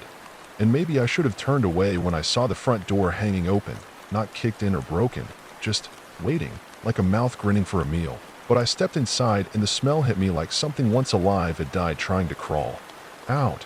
A thick stew of rot and mildew and rusted iron, and the floorboards creaked under my weight like old bones resenting the disturbance. Every picture on the walls hung just slightly askew as though the house had tilted in its final breath. And yet none of that compared to the thick black journal I found under the floorboards of the study, bound in brittle leather and sealed with wax shaped like a human molar. And I swear to you on everything holy, I didn't want to open it, didn't want to read it, but something in me did, something that whispered I had always been meant to. So I peeled the wax away with trembling fingers and opened it to find page after page of cramped, spidery handwriting. Each line an account of how my uncle had slowly lost his mind after moving in, how he began hearing scratching in the walls at night, not like rats or raccoons, but like nails, human fingernails, desperate to dig out from the other side of the drywall, and how he began seeing shapes at the edge of his vision, twisted things with joints that bent the wrong way, eyes in the wrong places, and mouths where skin should be. And he wrote of a mirror he'd found in the attic, one that didn't show his reflection but showed a different version of the room behind him, a darker version where the wallpaper peeled inwards and shadows moved on their own, and he became obsessed with watching it, even slept in front of it some nights, convinced it was showing him what was coming, not what was, until he started noticing the mirror didn't just reflect the room, it started reflecting him wrong, too, showing him older, then thinner, then more decayed, until it wasn't him at all, but a thing that wore his face like a tight mask stretched too far over bone. And I remember stopping right there because suddenly the light in the room shifted, not dimmed but bent, and I looked up to see the mirror from the attic had appeared on the far wall even though I hadn't gone upstairs yet, hadn't touched it, and in its glass I didn't see myself but the version from the journal, my face hollow, lips gone, eyes sunken deep and black as the gaps between stars, and when I turned around the mirror was gone but the feeling wasn't. Like something had stepped into me while I wasn't looking and sat down in the place I used to occupy. And that night I dreamed of walls made of teeth and ceilings that wept blood and voices whispering from inside my mouth in languages I didn't understand but could somehow repeat in perfect cadence. And when I woke up my hands were blistered like they'd been in boiling water and my fingernails were blackened at the edges, curling slightly upward, and every window in the house had been painted shut from the outside, thick layers of dark red lacquer sealing them like a tomb. And I found new pages in the journal that hadn't been there the day before, written in my own handwriting, things I had no memory of writing, detailing things I had seen in dreams I hadn't yet had. And on the third day, I stopped trying to leave because every door opened to the same room, no matter where I stepped. It always returned me to the study, only each time the walls were slightly closer and the color slightly darker, like the house was breathing me in slow, savoring the flavor. And I started hearing footsteps in the attic at night. Not pacing, not stomping, but dragging, like something with too many limbs and none of them coordinated. And once I climbed the stairs and opened the attic door only to find the room completely empty except for the mirror and an outline burned into the wall behind it shaped like a man hunched over, nails clawing at the plaster like he'd tried to hold on before being pulled through. And I laughed then. Not because it was funny, but because it was the only thing I could do to stop myself from screaming. And even the laughter didn't sound like mine. It was dry and cracked like old wood snapping under pressure, and then I saw my reflection blink. Even though I hadn't, just one single slow blink from the wrong side of the glass. And that's when I knew the mirror wasn't showing what would be or what was, it was swapping. Trading places with me one twitch at a time until the thing inside it would be me and I would be it and no one would ever know. And my body started to change after that, slowly, subtly. With joints aching in ways they shouldn't, and the skin behind my ears flaking off to reveal tiny holes that buzzed with a soft, chittering hum at night. And I stopped writing in the journal because the journal kept writing itself, kept filling with my thoughts before I thought them. And I stopped dreaming because the dream stepped into the waking world and began following me room to room, always standing just behind my shoulder where I couldn't quite look. And I found one of their teeth in my cereal bowl one morning, a long thin incisor curled like a hook, and I bit down on it by accident and it pierced through my tongue, and I bled into the milk and drank it anyway because I was so hungry in ways that food couldn't fix, only silence, only darkness, only the hum of the house and the mirror and the scratching behind the walls, and the phone never worked. Just played a low groaning moan when picked up like someone crying underwater, and the TV showed only static that flickered into single frames of my own face twisted into expressions I'd never made, teeth bared, lips peeled back, eyes widened, cracked. And I stopped trying to record the changes, stopped trying to understand what the house wanted because I realized it wasn't the house at all. It was the thing buried beneath it. The thing my uncle had tried to bind and document and study but had instead awakened. Something older than names, older than memory. Something that had made the woods grow in a spiral and the birds flee and the stars look the wrong way at night. And now I hear the voice in the walls all the time, humming. Lullabies in reverse, muttering from the cracks in the foundation, speaking to me through the buzzing of flies that gather in my mouth while I sleep and leave in single file when I wake. And I don't know how long it's been anymore, whether it's been weeks or months or years. Because the clocks here don't move and the sun doesn't rise, and I think the house is underground now even though I can still feel wind on my skin, cold and wet like breath. And when I look into the mirror now, I don't even see a face anymore, just an opening. Just the inside of something with walls like skin and a ceiling that contracts and pulses like a throat swallowing me whole and slow and soft. And I think I'm finally ready. I think the trade is almost complete. I think I was never meant to leave. I think maybe no one was. And if you found this, if these words are reaching you, it's already too late because you've read them and it's watching you now, waiting for you to blink just once. Story 19. It began on a night where the rain hit the roof like fingers drumming. Not in rhythm, not in melody, just random taps that sounded too much like knocks, like someone begging to be let in, but never loud enough to say for sure. And I remember how I sat on the edge of the bed staring at the doorway, the shadows clinging to the frame like they were made of something heavier than air, something dense and watching. And my phone had died hours ago, even though it had been fully charged, and the power in the house blinked out around midnight, leaving only the soft hum of something beneath the floorboards. A sound I thought was the pipes, or maybe the wind caught in the crawl space. But it wasn't that. It wasn't either. It was breathing, slow and shallow like someone trying not to be heard but close. So close I could feel it on my toes when they dangled off the edge of the bed. And I remember pulling them back, quick like a child afraid of the monster beneath the mattress, even though I hadn't been afraid of things like that for years. But I did it anyway. And I sat there listening to the hum and the breath and the taps until the taps moved from the roof to the walls. And then the walls began to flex like lungs, expanding with a groan that sounded almost wet, almost like flesh shifting, and the paint started to bubble and blister, and I could smell something like rot, like old meat left in the sun. And the shadows at the doorway began to reach in like fingers stretching across the floor, not like the light was playing tricks, but like something was really slithering out of the black and crawling toward me. And the fear froze me in place. Locked every joint like rust in the bones until all I could do was watch as the shadows pooled and formed and stood, rising like a man but wrong. Too long, too thin, its arms bending where they shouldn't, its head cocked sideways like it didn't know how necks were supposed to work.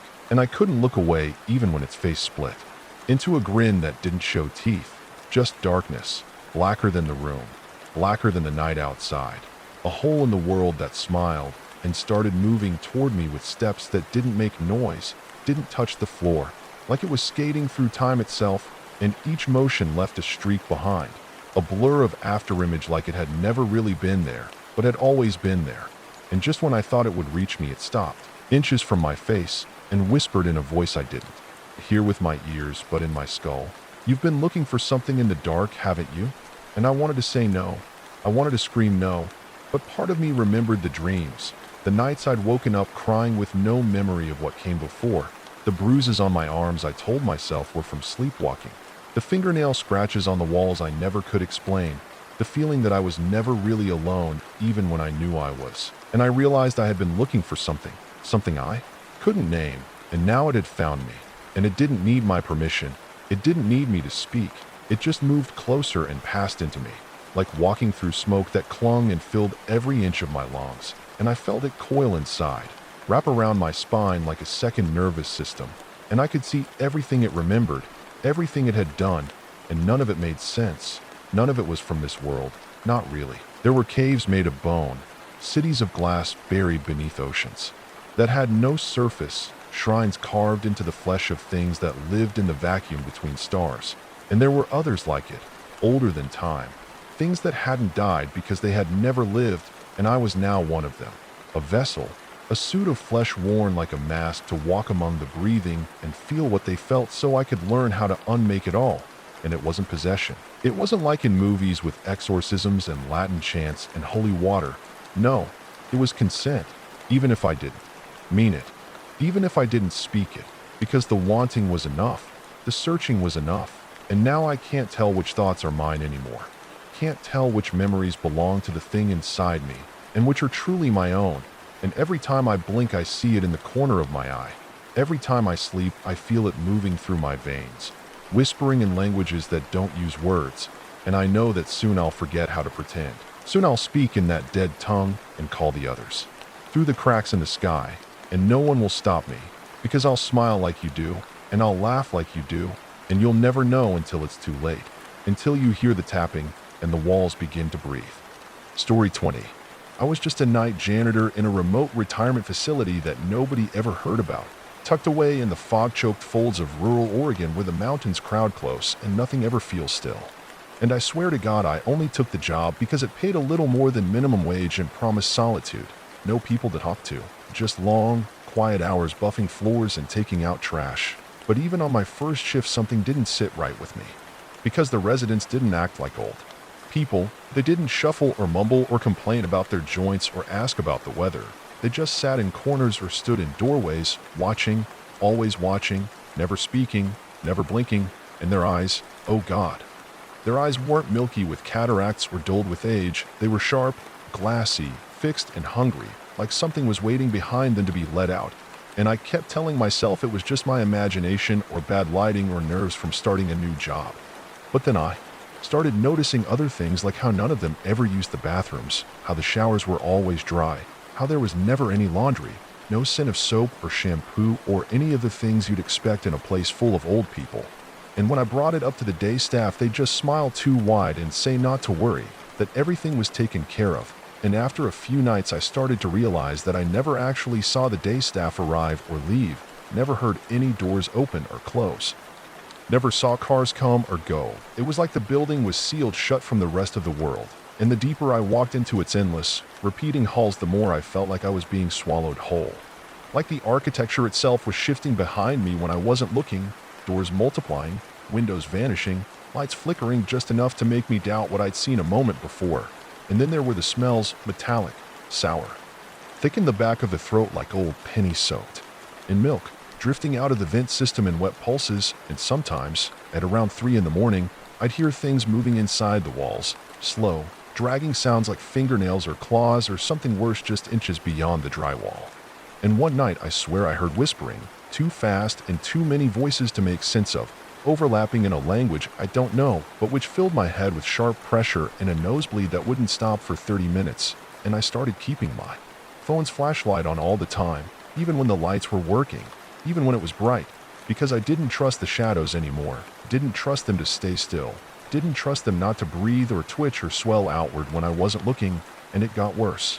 So much worse, because on the 8th night I found a hallway I didn't recognize, and I swear to you it wasn't there before.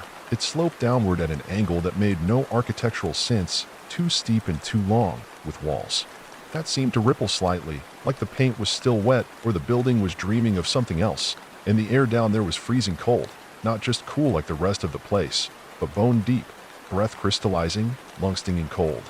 And the further I went, the more I felt like I was descending into something's stomach, and I would have turned back if not for the sound I heard, the one that still keeps me awake even now, a thin, reedy cry like a baby being choked underwater, rising up from the bottom of that impossible hallway.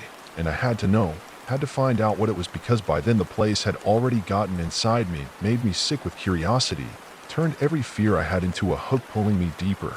So I kept walking until the walls began to pulse with damp, warm veins, and the light from my phone showed things I cannot explain, symbols etched into the ceiling that changed every time I blinked, shapes hanging from the pipes like skinned animals. And when I reached the bottom, I found a door that looked more like flesh than wood, covered in sutures and twitching slightly with breath.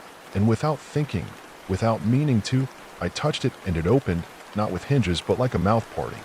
And inside was a room that went on forever and never started, walls of polished bone and floors that squirmed under my feet like they were alive. And at the center was a chair, just a chair, but wrong, ancient, and slick with something dark, and sitting in it was what I thought was a man until I got closer and saw that it was something wearing a man's skin like a coat. And its eyes were the same eyes as the residents upstairs, only bigger and deeper and full of endless falling. And when it looked at me, I forgot my name, forgot my shape, forgot my mother's voice and the sound of my own heartbeat. And it said my job wasn't cleaning floors. No, it said I was here to watch, just like the others. And I screamed and ran so hard I tore muscles and burst capillaries, ran up through that hallway which now stretched longer than any building could contain. And the walls were closing in and bleeding and whispering my name over and over until I finally made it to the supply closet near the front entrance. The one place I knew was real, and locked myself inside. And I stayed there until morning when the sun finally bled through the blinds, and the walls stopped breathing, and the light stopped flickering, and the whispers faded like a bad dream. And when I emerged, the facility looked normal again, the residents sitting still and quiet, the staff smiling too wide, the front doors unlocked and opening as if they had never been sealed, and I walked out without looking back, without quitting, without saying a word. And now I live in a cheap apartment with no mirrors, and I keep the lights on at all times, and I sleep with a crucifix I don't believe in and headphones that play static to drown out the breathing I still hear in the vents. Because I know that place wasn't just a building, it was a wound in the world, a hollow place where something hungry waits to be remembered, and every time I blink I see its eyes. Every time I sleep I feel its call, and one day I know it will come for me again. Maybe in my dreams, or maybe through my walls, or maybe through the eyes of a stranger on the bus. And when it does, I won't be able to run this time, because I think a part of me never left that room, never left that chair, never stopped watching. Story 21. I was 17 when I saw something I was never supposed to see, something that changed the way my eyes function, not physically but spiritually. Like whatever was behind that rotting door in the woods adjusted my pupils to see things that hide between the cracks of this world, because I was just trying to run away from my mom screaming again, from my dad punching the refrigerator again, from the sound of a house dying in slow motion every night. And so I ran out the back, past the broken swing and into the forest behind our yard, deeper than I'd ever gone, letting the trees swallow me up like I was begging them to erase me. And that's when I found it. A little clearing overgrown with brown ferns and dead vines like ribs over a heart that had stopped long ago, with a squat stone building in the center, no bigger than a shed but made of something darker than regular rock. A kind of stone that absorbed the light instead of reflecting it, like shadows were drawn to it instead of pushed away. And the door wasn't really a door anymore. It was more like a gaping jaw held together by rusted hinges that hung crooked like a broken shoulder. And even though every part of me said, leave it alone, walk away, never look at this place again, I walked up to it anyway because some part of me knew it had been waiting for someone just like me. And when I stepped inside, the air changed immediately, like I was underwater, every sound muffled, every breath slow and full of dust that didn't just coat my lungs, but seemed to wrap around my thoughts too. And I remember seeing a spiral carved into the floor, into the ceiling, into every wall, like this building had been wrapped in a single pattern that was trying to spin itself deeper into the world. And at the center of that spiral was a well, a perfect black circle in the stone floor with no lip and no rope and no pulley, just a hole into absolute darkness. And I remember feeling pulled toward it, not with my body, but with my memories, like it was draining things out of me. My name, my favorite song, the face of my first crush, all of it sliding down into that pit like water through a drain. And I must have passed out or something, because when I opened my eyes I was lying just outside the door, with my nose bleeding and my head ringing and the sky much darker than it had been. And I wanted to tell myself it was a dream, that I'd hit my head running through the woods and imagine the whole thing. But the dreams started that night, and I don't mean nightmares in the normal sense. I mean these weren't mine. I could feel that from the beginning. They came from something else, something old and slow and cold and patient. And in those dreams I saw the well again, but it was moving now, coiling, twisting, not the structure itself, but something within it, some shape that never fully emerged, only pressed up against the edge like a fetus straining inside a womb made of stone, and every night it got closer to the rim, closer to being born, and I would wake up with a mouth full of dirt, with scratches across my chest in the shape of that spiral, with the taste of rust and mold behind my teeth, and I couldn't tell anyone because I couldn't even describe it right. Like my tongue rebelled at the thought of naming what I saw, and I started noticing other things, too, like the lights flickering in our house only when I was in the room, the dog refusing to come near me, my little brother saying I smelled like underneath, whatever that means, and the more I tried to forget the place, the more it infected the world around me, until I saw the spiral pattern growing in the frost on the windows, in the cracks of the sidewalk, in the spilled coffee on the counter. And then I started seeing people I didn't recognize, or maybe used to recognize but had changed somehow, their eyes too wide, or their smiles too stiff, or their voices echoing in ways that broke grammar and logic, and they would always whisper the same thing when they passed me. You opened it. It knows you now. It needs a door. And I realized the spiral wasn't just a symbol but a blueprint, and I had followed it like a key unlocking something buried, and now I was the doorway. I was the crack. The seam, the bleeding edge where whatever was below that well could start to seep through, and my skin began to itch at all times, like I was wearing the wrong body, like I was molting into something less fragile, and the dreams turned into memories, but they weren't mine. They belonged to the thing in the dark. I could feel its hunger, its loneliness, its cold, endless patience, and I stopped sleeping, not because I was scared, but because I didn't need to anymore. Like my body was rerouting itself, replacing rest with ritual, and I would find myself standing at my mirror at 3 a.m. tracing that spiral over my sternum with a rusted nail, mumbling words I didn't understand, and every time I did that, I heard something shift. Beneath the floorboards, like the well wasn't just in the woods anymore, it was under my house, under my feet, under my skin. And then one night I saw my reflection blink when I didn't, and I knew it had crossed over, not all the way, not yet, but enough to leave echoes behind, enough to start teaching me how to become something else, something hollow and cold and ancient. And I didn't feel afraid anymore, just empty, like I had finally run out of things to care about. And the more I let go, the more I understood it, how it had been waiting not for a place, but for a person, someone fractured, someone broken enough to be filled with something not human. And every day I feel a little less like me and a little more like it. And I don't sleep, I don't eat, I don't cry. I just wait for the moment it finishes rising, because when it does, I'll be its mouth, its hands, its tongue, and the spiral will open wide and never close again. Story 22. I was never the type to believe in ghosts, demons, or the thin tier between what's real and what's not.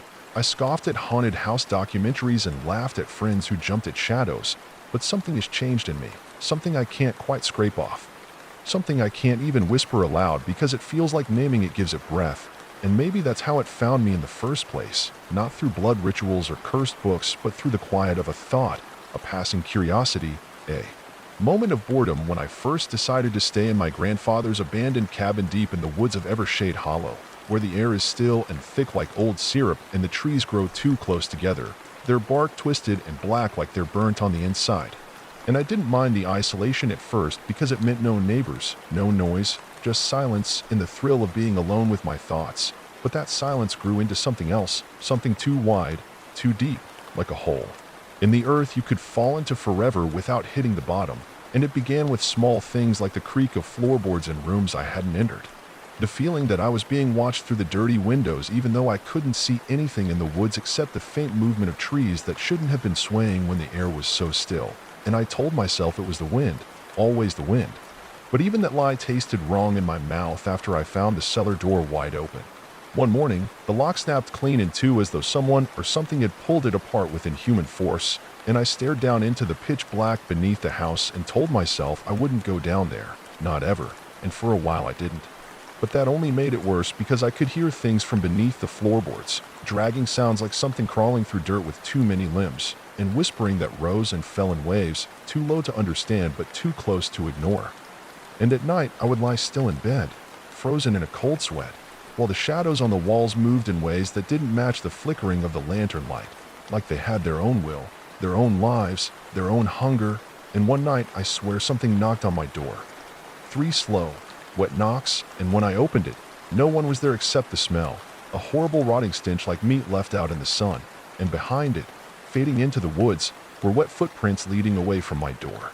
That weren't shaped like feet, not quite, more like a suggestion of feet, long and narrow with too many toes, and that's when I started to hear it breathing behind me when I looked in the mirror, not every time, just sometimes, like it was testing me, playing with me, waiting for something, and I told myself I'd leave. I really did. I packed a bag and drove down the long gravel road that wound through the woods toward town, but the road never ended. No matter how far I drove, I was still in the woods, still under the same heavy branches, and when I finally ran out of gas and had to walk back, the cabin was closer than it should have been, like it had moved to meet me, like it wanted me back. And the worst part is that it no longer felt strange. It felt like home, like I belonged there in the rot and the dark, and I started to dream of things that I couldn't remember when I woke up. Only fragments, dirt in my mouth, nails scratching from inside walls, eyes watching me blink from inside. The sink drained, and every morning I would find something new out of place. Chairs upside down, pictures turned backward, dead birds with their wings pinned to the ceiling, and I didn't even scream anymore. I just cleaned it up like it was normal, like I was falling into a rhythm. And when I finally built up the nerve to go into the cellar, I found the walls covered in words scratched into the wood with what looked like fingernails. Words like "feed it," and "not alone," and "it's beneath," and something moved in the dark corner, something big and slow, too large to have fit through the stairs, something breathing in a wet, rattling way, and I stumbled backward, slamming the door. But the scratching started that night from underneath my bed. And I've never opened that door again. I won't. But I know it's not trapped because sometimes I hear it moving through the walls, stretching them like skin, and the face in the mirror no longer matches mine. It smiles when I don't, and its eyes are wide when mine are shut. And I think it's waiting to take my place, to wear me like a suit and walk out into the world while I stay here, in the dark. And every time I try to write what's happening to me, the words change when I read them back, turning into prayers I don't understand or screams written backward. And I've started seeing people outside the window, tall figures with no faces, holding hands, swaying in silence. But when I go out, they're gone. Not gone like they left. Gone like they were never there. And now the moon never moves. It just hangs in the same place every night, watching like an eye. And the clocks inside the cabin no longer tick. They all stopped at 3:33 a.m. And that's the time I always wake up, no matter when I go to sleep. And I hear the floorboards creak like it's walking around me, circling, sniffing, and my skin itches like it's trying to crawl off me, like my body knows this place isn't safe, that I don't belong in this reality anymore, and maybe I never did. Maybe I was always meant to end up here, just like the others, the ones who wrote the messages in the cellar, the ones I hear screaming in the woods when the fog rolls in and covers the ground like a thick white sea. And sometimes the fog enters the cabin through the cracks in the walls, and in it I see things, writhing shapes, long fingers pulling at the air. And I hear my name being whispered in a voice that sounds like mine but isn't, and I'm afraid to sleep because I think that's when it tries to come through me, to take something I don't even know I'm holding. And the worst part is I don't want to leave anymore, not really, because I think if I do, I'll bring it with me, I'll carry it back into the world like a sickness, like a parasite, like a curse passed from breath to breath, eye to eye. And maybe that's why I'm writing this, not to warn you, but to infect you, to pull you in, because it needs more. It's always hungry. And now that you've read this, now that it knows your name too, it's coming for you. And when it does, you won't run, you won't scream. You'll open the door and smile, because you'll feel it too, that pull, that weight, that terrible comfort of something old and wrong that's been waiting in the dark for someone just like you. Story 23. They told me never to go back to the house on Foster Ridge, not because of ghosts or curses or some vague family tragedy, but because of something older, something no one could name. Something they said lived in the foundation, not under it but in it. Something that seeped out like mildew from the cracks and turned the air sour, made the walls sweat, and kept the lights flickering even after the power was cut. And I should have listened. I should have never gone there. Should have burned the deed and let the wind carry away the ashes. But grief is louder than reason, and after my brother died screaming my name from a hospital bed while tearing out his own eyes with plastic spoons, I had to know what he meant when he said it followed him from the basement. I had to know what he'd seen, because he was never the type to lose control, never the type to believe in things he couldn't hold, and yet his voice on the last voicemail was cracked like old bone, and he begged me to stay away from the stairs, not the ones to the attic, not the ones to the porch, but the narrow stone ones beneath the cellar door that no blueprint ever showed. The ones I only found when the dirt in the garden shifted after a thunderstorm and revealed a latch buried beneath tangled roots and rusting nails, a latch that stank like rotting milk and iron, and when I opened it the air didn't rush out, it breathed out, slow and warm and pulsing like the sigh of a sleeping animal disturbed in its lair.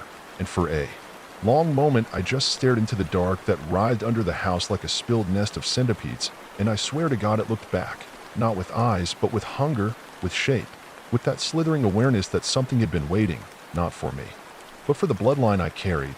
And I didn't run, I should have, but instead I went down the steps, each one narrower than the last, and the stone walls pulsed like they were made of tissue and flesh, and the further I went the more the air stopped being air and started being wet, not misty, not damp, but soaking, like I was breathing inside a lung, and something whispered behind me in a voice that sounded like my mother humming while she drowned, and I tried to turn, but my spine wouldn't let me. Like the bones had locked to the shape of the tunnel, and every step forward sounded like a heartbeat beneath my feet. And the deeper I went, the more I remembered things that never happened, memories of a cradle full of teeth, of lullabies sung backward, of shadows that peeled themselves from the wall and slid into my mouth while I slept. And I think that's when I realized I had never left this place, that my whole life had just been the house's dream, that my job, my friends, my lovers were all just flickers behind the veil of a rotted subconscious too ancient to die, too cruel to care. And the voice from the dark kept whispering, almost home, almost home, almost home. And I started to cry, but the tears weren't salt. They were black and thick and wriggled down my cheeks like oil full of flies, and I saw something in the corner, a figure made of skin stretched too tight, wearing my father's smile and my brother's voice, crawling toward me with too many limbs and none of them bending the right way. And it asked if I remembered the night I buried the bones in the garden, if I remembered how they screamed thank you, if I remembered what I promised it when I was 5, and I fed it the cat and it gave me the dreams, and I wanted to scream, but the air was too thick, and it climbed up my legs and slid under my skin and whispered through my teeth that it had always been here, that I was the lock and it was the key, and now the door was open. And the wall started bleeding names I didn't know but somehow loved, and I felt my body soften, not melt, not dissolve, but soften like wax in a slow fire, and I heard a second heartbeat in my chest, not mine, not human, something older, slower, louder, and I realized I wasn't walking anymore. I was being carried, not by hands, not by claws, but by memories that weren't mine and never were, memories of feeding, of drinking grief like wine, of curling inside of pregnant dreams and hollowing them out. And I saw the room at the end of the stairs, not a room, not a chamber, but a mouth, a yawning throat that pulsed like a wound, and inside it were all the things we lose when we forget what the night used to be, the shapes that stopped knocking on doors, when we invented fire, the truths that rot when we named them. And as I was pulled into that endless hunger, I saw myself still standing at the top of the stairs, eyes blank, mouth open, whispering, come home, to someone else, to anyone else, to everyone else. Because that's how it spreads, not through bites or scratches or blood, but through grief, through the itch at the back of your teeth when you hear someone you love scream your name, and you can't remember if they ever existed, through the silence in the mirror when your reflection forgets how to move. And now I'm here, and I've never left, and I whisper through the pipes, I breathe through the vents, I weep through the walls when you sleep and forget to lock your thoughts, and I wait, I wait, I wait. Not because I'm trapped, not because I'm cursed, but because I love you, and I'm so proud of what you'll become when the stairs find you. When you hear that latch click open behind your dreams, and you descend one slow step at a time, into the house on Foster Ridge where we are always, always, always home. Story 24. It was a night like any other, or at least it should have been, until the shadows began to stretch unnaturally in the corners of my room, flickering in the way that only the dark could, as if they were alive and waiting, biding their time for something or someone to fall victim to their endless reach. And for the first time in weeks, I felt the familiar sting of unease crawl up my spine, a feeling that had long since been buried beneath the monotony of daily life, but it returned now with such intensity that I couldn't ignore it. And when I turned to glance over my shoulder, half expecting something to be standing behind me, I found nothing but empty air, though I couldn't shake the feeling that something was there, something that watched from the periphery, its eyes cold and hungry, and I tried to convince myself it was nothing, just a trick of the mind, but deep down, I knew better, because in the quiet of my apartment, when the sounds of the outside world faded away, I could hear it, the soft scratching, like nails running across wood, low and rhythmic, almost like the sound of something trying to burrow through the walls, desperate to escape. And it was then that I realized I wasn't alone, and the thought sent a wave of icy dread through my chest. As I slowly moved toward the sound, each step heavy with the weight of a truth I didn't want to acknowledge, but I had to see it, had to understand it, even if it meant confronting whatever nightmare was waiting. And when I reached the wall, my breath caught in my throat, because the scratching stopped suddenly, as if it had been aware of my approach, and I stood there, my hand resting against the cool plaster, listening for any sign of movement. But there was nothing, only silence. Oppressive and suffocating, and I almost convinced myself that it had all been in my head, but then I felt it, an unnatural coldness against my skin, creeping up from the floor, inching its way toward me, and I yanked my hand back in. A panic, my heart hammering in my chest, and I took a step back, feeling the cold follow me, like it was feeding off my fear, and I could hear my pulse in my ears, growing louder with each passing second, until the room was alive with the sound of it, deafening. And I turned, desperate to flee, but my legs felt like lead, frozen in place, and that's when I saw it, a figure, standing at the edge of the room, its form shifting and warping in the dim light, like something that didn't belong in this world, its features indistinct, yet horrifying, its presence so heavy that the air itself seemed to warp around it, and for a moment, I thought I might collapse from the weight of the terror that washed over me, but then it moved, slowly, deliberately, its steps echoing in the silence, and I could see the shape of it now, a silhouette twisted in the way that only nightmares could twist, and its eyes glowed with a sickly, pale light, like the reflection of the moon on still water, and I wanted to scream, to run, but I was rooted to the spot, my body betraying me as it stood there, watching, waiting, until it spoke, and the words it uttered were not words at all, but a sound, a low, guttural growl that seemed to reverberate through my very bones, like a warning, like a promise, and I felt the world around me begin to distort,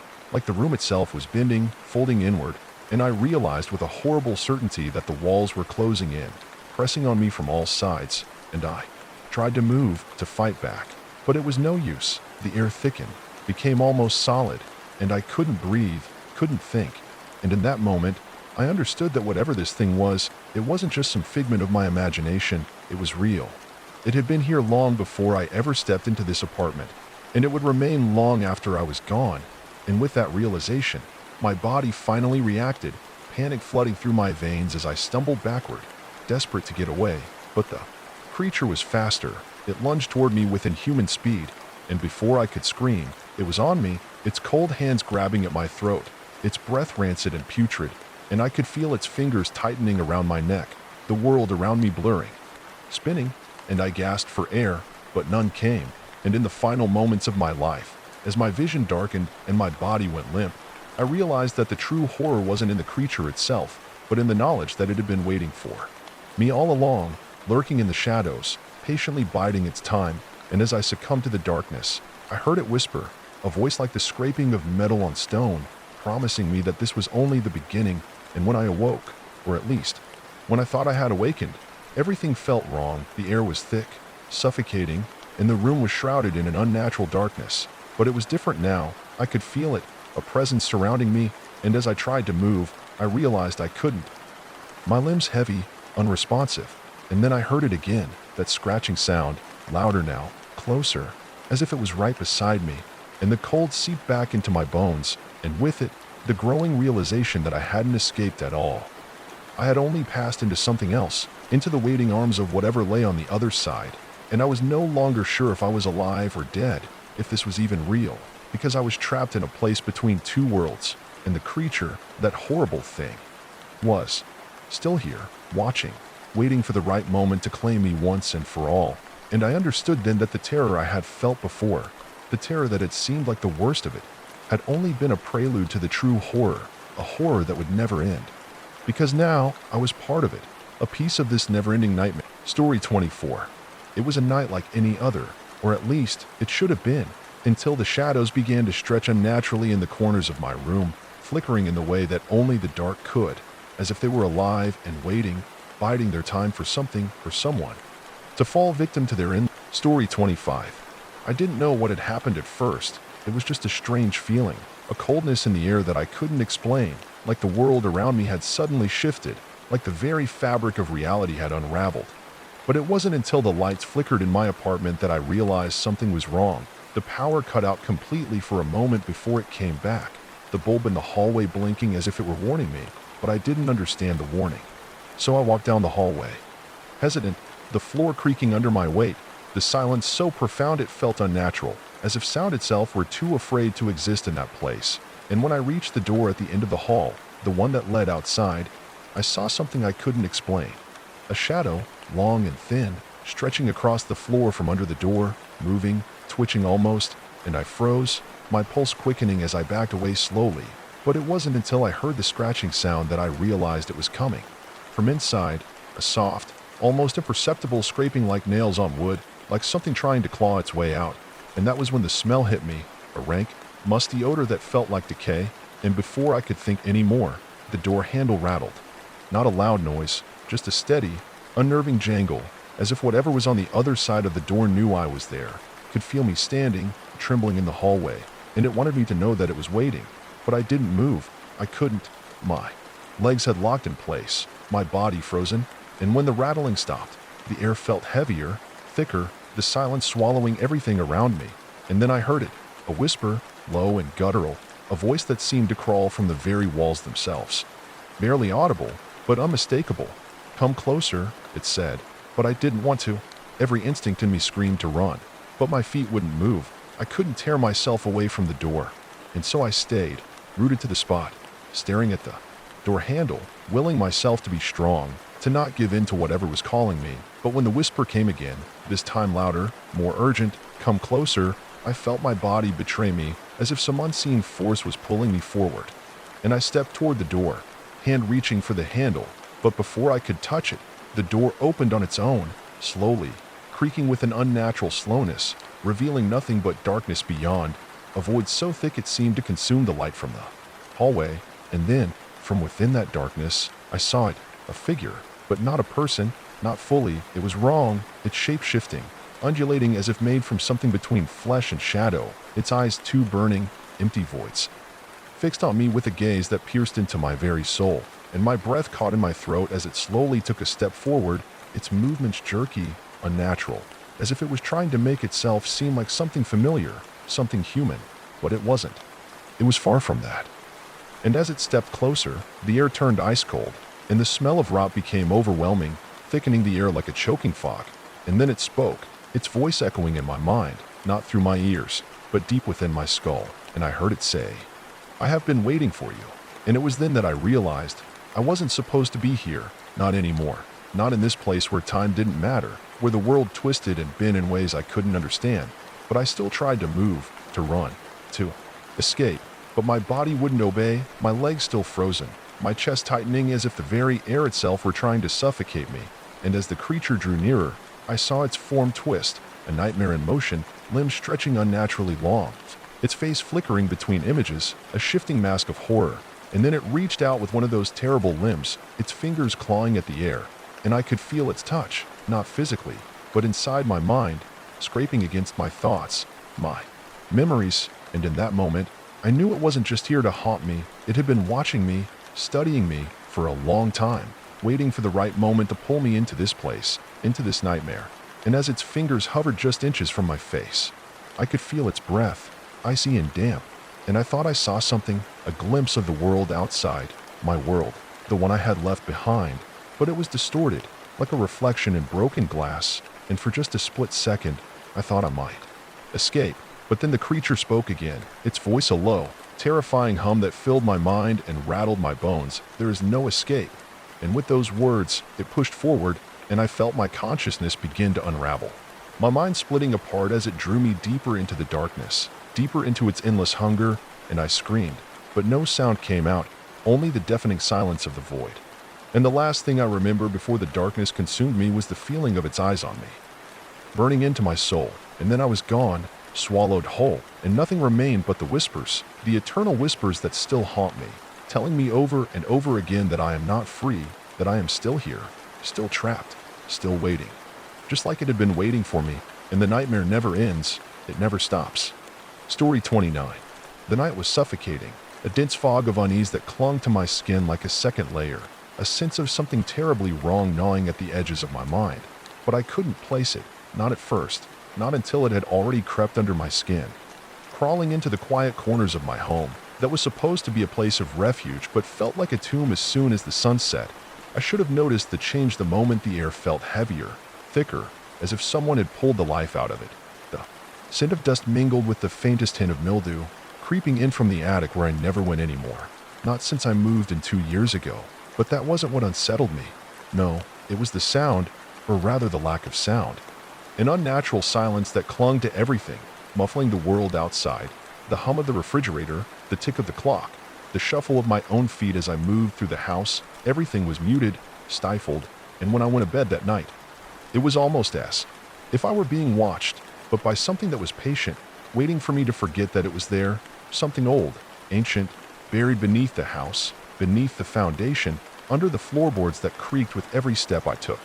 But it wasn't the house that was old. It was something else, something hidden in the walls. I woke to the sound of something scraping, slow and deliberate, coming from above me, and for a moment I thought it was just the house settling, the wind pushing at the old beams. But as I lay there in the dark, the scraping continued, sharper now, like claws dragging across wood, and then the unmistakable sound of something small, something scuttling, rushing in frantic little bursts, as though it was trying to escape, or worse. Coming closer, the hairs on my neck stood up. I couldn't breathe. I couldn't move. The only thing I could hear now was my own heartbeat, loud in my ears, as it pounded in time with the scraping, the frantic movement above me, and then it stopped completely. And that's when I heard it. Footsteps, slow, heavy, methodical, like someone was walking across the attic floor. But it wasn't the weight of a person. It wasn't the shift of furniture. No, this was something else, something heavier. Something that didn't belong. My pulse quickened, and I reached for the flashlight on my nightstand. But when I turned it on, the beam flickered weakly, barely illuminating the room, casting shadows that seemed to stretch too far, too long. My breath caught in my throat as I pointed it toward the ceiling. The sound of something tapping lightly against the wood, like fingers drumming, and then I saw it, a small crack in the corner of the ceiling, barely visible, and then the tapping grew louder, faster, as though something was trying to break through, and I jumped out of bed, my hands trembling, as I ran toward the attic door, my mind screaming at me to stop, to turn around, but I couldn't. I had to see, I had to know what was happening, and when I opened the door, I saw nothing, just the cold, empty space above, the beams covered in dust, but the air was different now, thick with an oppressive heat, and I could feel something pressing down on me, suffocating me. As I moved deeper into the attic, my footsteps making too much noise, too loud, and then the door slammed shut behind me, and I spun around, but there was no one there, no one at all, and I felt my chest tighten, my throat close. I couldn't breathe. I couldn't speak, and that's when I heard it again, that scraping sound, coming from right beneath my feet, and I looked down, my heart racing as I saw the floorboards, twisted, warped, and something moving beneath them, and it was then that I realized, that thing, whatever it was, had been here all along. It had never left. It had always been waiting, and it was getting closer.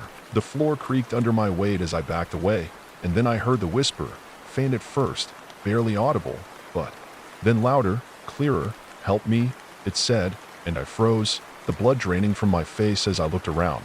But there was no one there, and the whisper came again, but this time it was louder, frantic. "Help me, please," and I knew. I knew in that moment that it wasn't asking for help. It was telling me what it wanted, what it needed, and it was coming for me. Story 27. It started on a rainy night, one of those nights where the rain falls so heavily it sounds like the world is drowning. But even with the constant downpour outside, I could hear the quiet hum of the city creeping through the thin walls of the apartment. And in the silence that followed each muffled rumble, I could almost hear my own breath, shallow and uneven, as I stared out the window at the blur of streetlights reflecting off the wet asphalt, trying to calm my mind. But something was wrong. I could feel it in my bones, a gnawing sense that had settled in me like a heavy, unseen weight, pressing down, making my chest tight, and for a moment, I thought it was just the stress of the day, the tension that always seemed to follow me like a shadow, until the knocking started. At first, it was soft, a tap tap tap that made me hesitate, unsure whether I had imagined it. But then it came again, louder, more urgent, and something deep inside me stirred, something primal. And the hairs on the back of my neck stood up as I turned toward the door, my heart pounding in my ears, the room suddenly too small, too cold, as I slowly approached the door, each step feeling heavier than the last, my hand hovering over the handle, unsure of what I might find on the other side. Because there was no reason for anyone to be knocking at this hour, no reason at all, and yet, there it was, that incessant tapping, persistent and unnerving, and I don't know why I didn't just ignore it, lock the door, and pretend I hadn't heard. But instead, with a trembling hand, I turned the handle and opened the door just a crack, only enough to peer through, my pulse racing, expecting to see some prankster or a lost traveler. But when I looked out, there was nothing at all, just the dim glow of streetlights cutting through the misty rain, the world outside strangely still, no cars passing, no people walking, only the soft rush of the rain on concrete, and for a second, I thought maybe I had been mistaken, that it was just the wind or the pipes. But then I saw it, a figure standing in the shadows at the edge of the porch, just out of the light, a silhouette so faint it could have been a trick of my tired eyes, but there was something wrong about the way it stood. Unnaturally still, like it wasn't just a person, like it was waiting, and I froze, the hairs on the back of my neck rising as the air seemed to grow colder, and I told myself it was nothing, that I should close the door and forget about it. But my feet felt glued to the floor, my body unwilling to obey, and then the figure moved, slowly, impossibly slowly, stepping forward into the light just enough to reveal its face, or what was supposed to be its face, because what I saw wasn't human, not in any way I could understand. The features were wrong, stretched out, the skin pale and sallow, the eyes wide and empty, too wide, too vacant, with a darkness in them that made the shadows themselves seem alive, and for a moment, I could do nothing but stare, transfixed by the nightmare that stood before me, my mind struggling to make sense of what I was seeing, trying to convince myself it was just a trick of the light. But when it spoke, or at least when it made a sound, something between a hiss and a gurgle that chilled me to my core, I knew this wasn't some person, this wasn't a trick, this was something else, something wrong, something that shouldn't exist, and before I could react, it took a step closer. And that's when I heard the scraping sound from behind me, like nails on wood, and the sudden dread that washed over me was suffocating, because I realized I wasn't alone in the room, and as I turned around, my breath caught in my throat because standing there in the doorway of the hallway, another figure appeared, this one even more grotesque, its face twisted into a horrible mask of jagged teeth and hollow eyes, its body twitching and jerking in strange, erratic movements, like it wasn't sure how to walk, how to move. And in that moment, story 27. It started on a rainy night, one of those nights where the rain falls so heavily it sounds like the world is drowning. But even with the constant downpour outside, I could hear the quiet hum of the city creeping through the thin walls of the apartment. And in the silence that followed each muffled rumble, I could almost hear my own breath, shallow and uneven, as I stared out the window at the blur of streetlights reflecting off the wet asphalt, trying to calm my mind. But something was wrong. I could feel it in my bones, a gnawing sense that had settled in me like a heavy, unseen weight, pressing down, making my chest tight, and for a moment, I thought it was just the stress of the day, the tension that always seemed to follow me like a shadow, until the knocking started. At first, it was soft, a tap tap tap that made me hesitate, unsure whether I had imagined it, but then it came again, louder, more urgent, and something deep inside me stirred, something primal.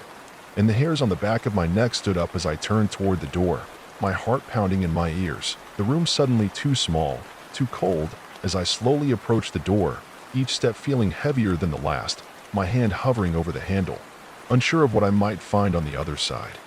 Because there was no reason for anyone to be knocking at this hour, no reason at all, and yet, there it was, that incessant tapping, persistent and unnerving, and I don't know why I didn't just ignore it, lock the door, and pretend I hadn't heard. But instead, with a trembling hand, I turned the handle and opened the door just a crack, only enough to peer through, my pulse racing, expecting to see some prankster or a lost traveler.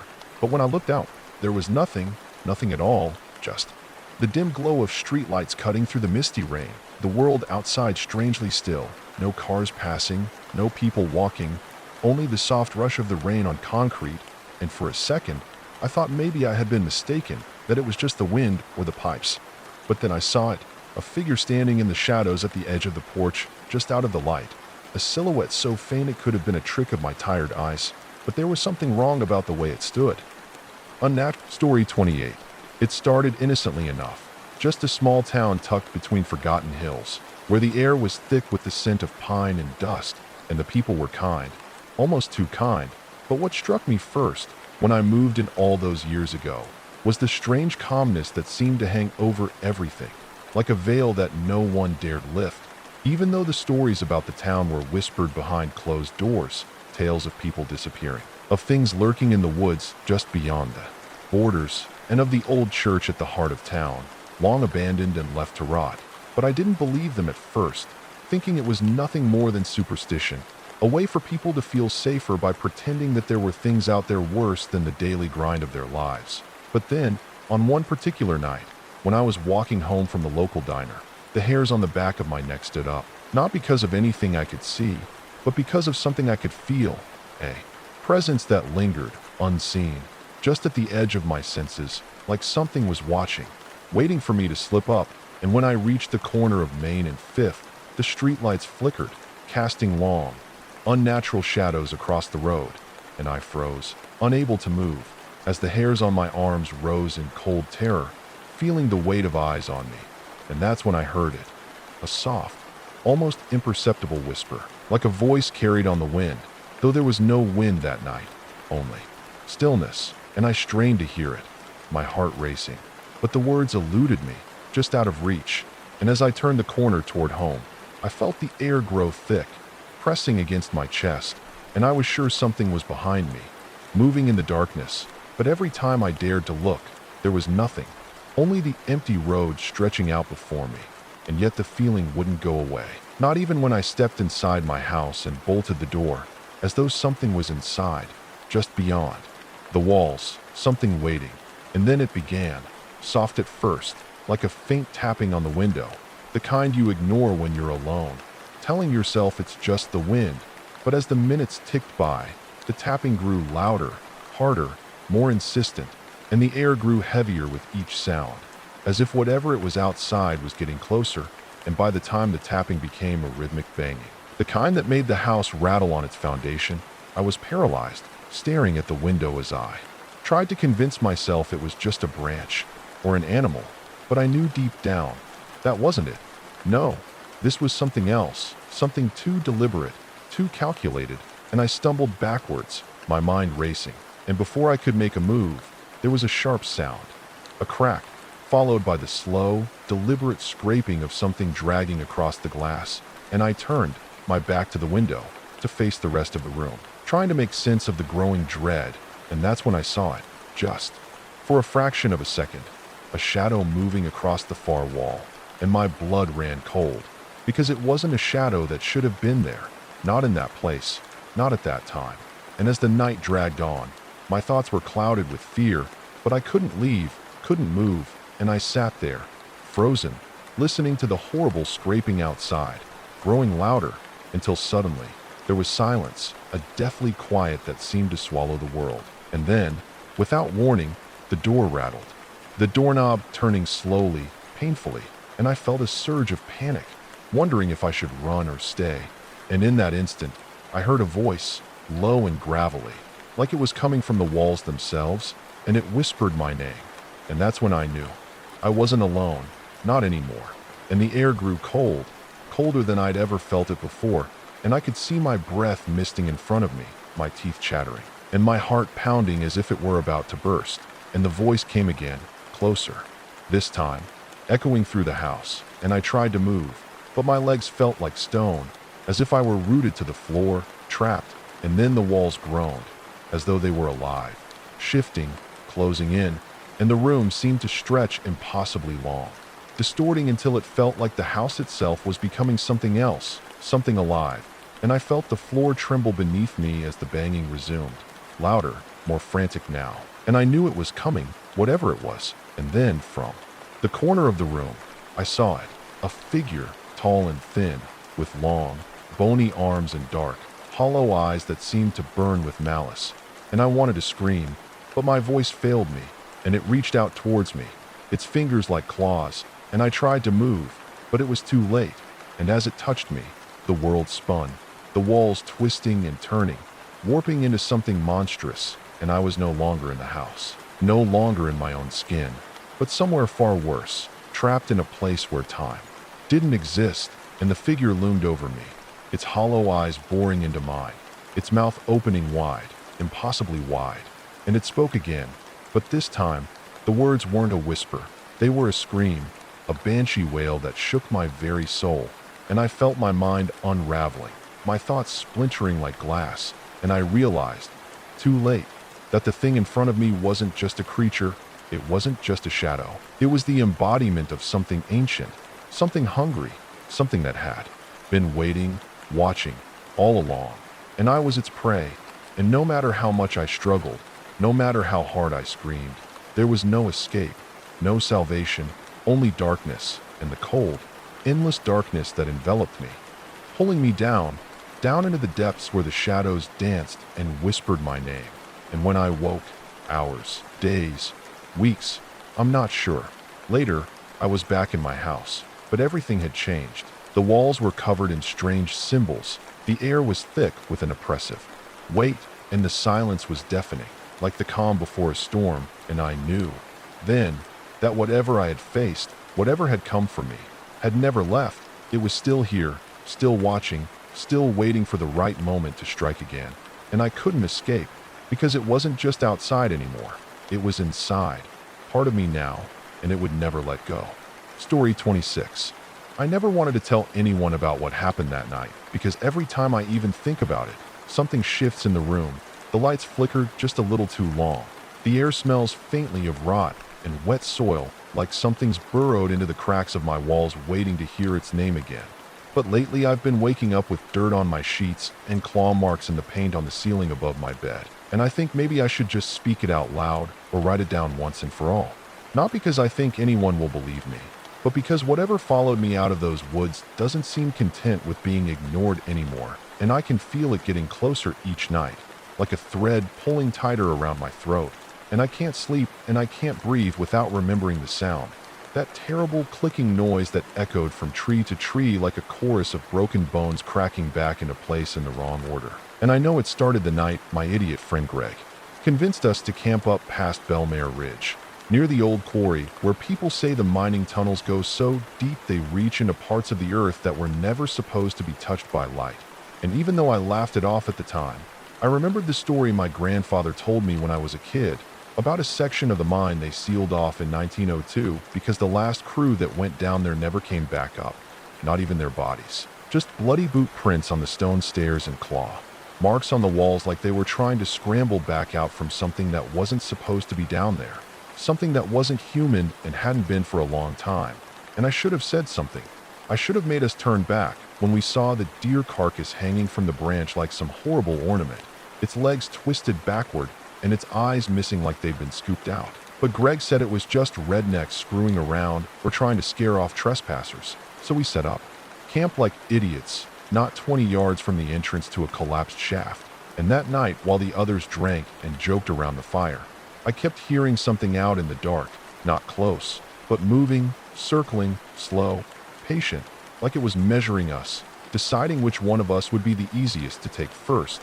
And the worst part was the silence between the sounds. That dead air where even the bugs and the wind and the trees seemed to hold their breath, like the forest itself was listening. And I don't remember falling asleep, but I remember waking up, or maybe dreaming that I woke up, because everything felt wrong. Too still, too dark, like I was underwater or stuck in some space between moments. And when I looked over, Greg was gone, his sleeping bag torn open like a wet paper bag, and the trail of blood led straight into the trees, into the mouth of that collapsed shaft. And I know I should have screamed or run, but something kept me frozen, not fear exactly, but a kind of numb recognition, like part of me had always known this would happen someday. Like this was a story I had stepped into long before I was born, and I picked up the flashlight and followed the blood because I couldn't leave him. Even though my hands were shaking so badly, I kept dropping the light, and I stepped into the shaft, into the dark so thick it felt like oil on my skin. And I kept going down even when the air started smelling like rot and rust, and something much older, something that didn't belong in this world. And I saw writing on the stone walls, not carved but grown, like veins bulging beneath the surface, pulsing faintly like they were alive. And the deeper I went, the more the stone changed, from gray rock to something black and smooth and wet, almost like flesh. and the tunnel widened into a chamber filled with bones, not stacked or scattered but arranged into shapes, spirals, symbols, faces, and in the center was Greg, or what was left of him, hanging upside down with his arms spread wide and his chest torn open like an offering bowl. And beneath him was a hole in the floor that wasn't just darkness but a kind of anti-light, a space where nothing existed. And it was from that pit the clicking came, slow at first, and then faster, closer. And when I turned, I saw it crawling down from the ceiling like a spider made of people, arms bent the wrong way, heads fused together, mouths whispering in reverse, eyes spinning in every direction. And I ran so hard I tore the skin from my palms, scraping along the walls. And I didn't look back, even though I could hear it behind me, laughing, not like a person, but like a thing that had learned how to pretend to laugh from watching us for too long. And when I finally burst out into the moonlight, the air felt clean again, but I knew it wasn't over because something had changed, something had come with me. And I drove straight home covered in blood and dirt, but no one believed me because the police found nothing at the site the next day. No blood, no bones, no shaft, not even a goddamn scorch mark on the ground where our fire had been. Like the forest had swallowed it all, reset it. And when they questioned me, I told them Greg must have wandered off drunk and gotten lost. But they looked at me like they knew, like they'd heard something before, like this wasn't the first time someone came back alone. And that night, I heard the clicking again, inside my walls. And when I looked in the mirror, I swear I saw something move behind my eyes, like something small had built a nest inside my skull, watching me from the inside, waiting, and I felt it growing stronger ever since, whispering to me when I'm half asleep, telling me things in a language that feels like remembering something I never lived. And sometimes I wake up in the backyard, barefoot in the dirt, with my hands covered in scratches I don't remember getting. And sometimes I see people on the street whose faces change when I blink, like they're wearing skin the wrong way around. And I know it's spreading. I know it's using me to see, to learn, to reach. And maybe if I tell this story, maybe if I speak its name, it'll finally stop. Or maybe that's exactly what it wants. Maybe every word I write is just another door opening, another thread tightening around your throat now too. And maybe it's behind you right now, clicking softly in time with your breath, waiting for the moment your lights flicker just a little too long and you realize it's already inside.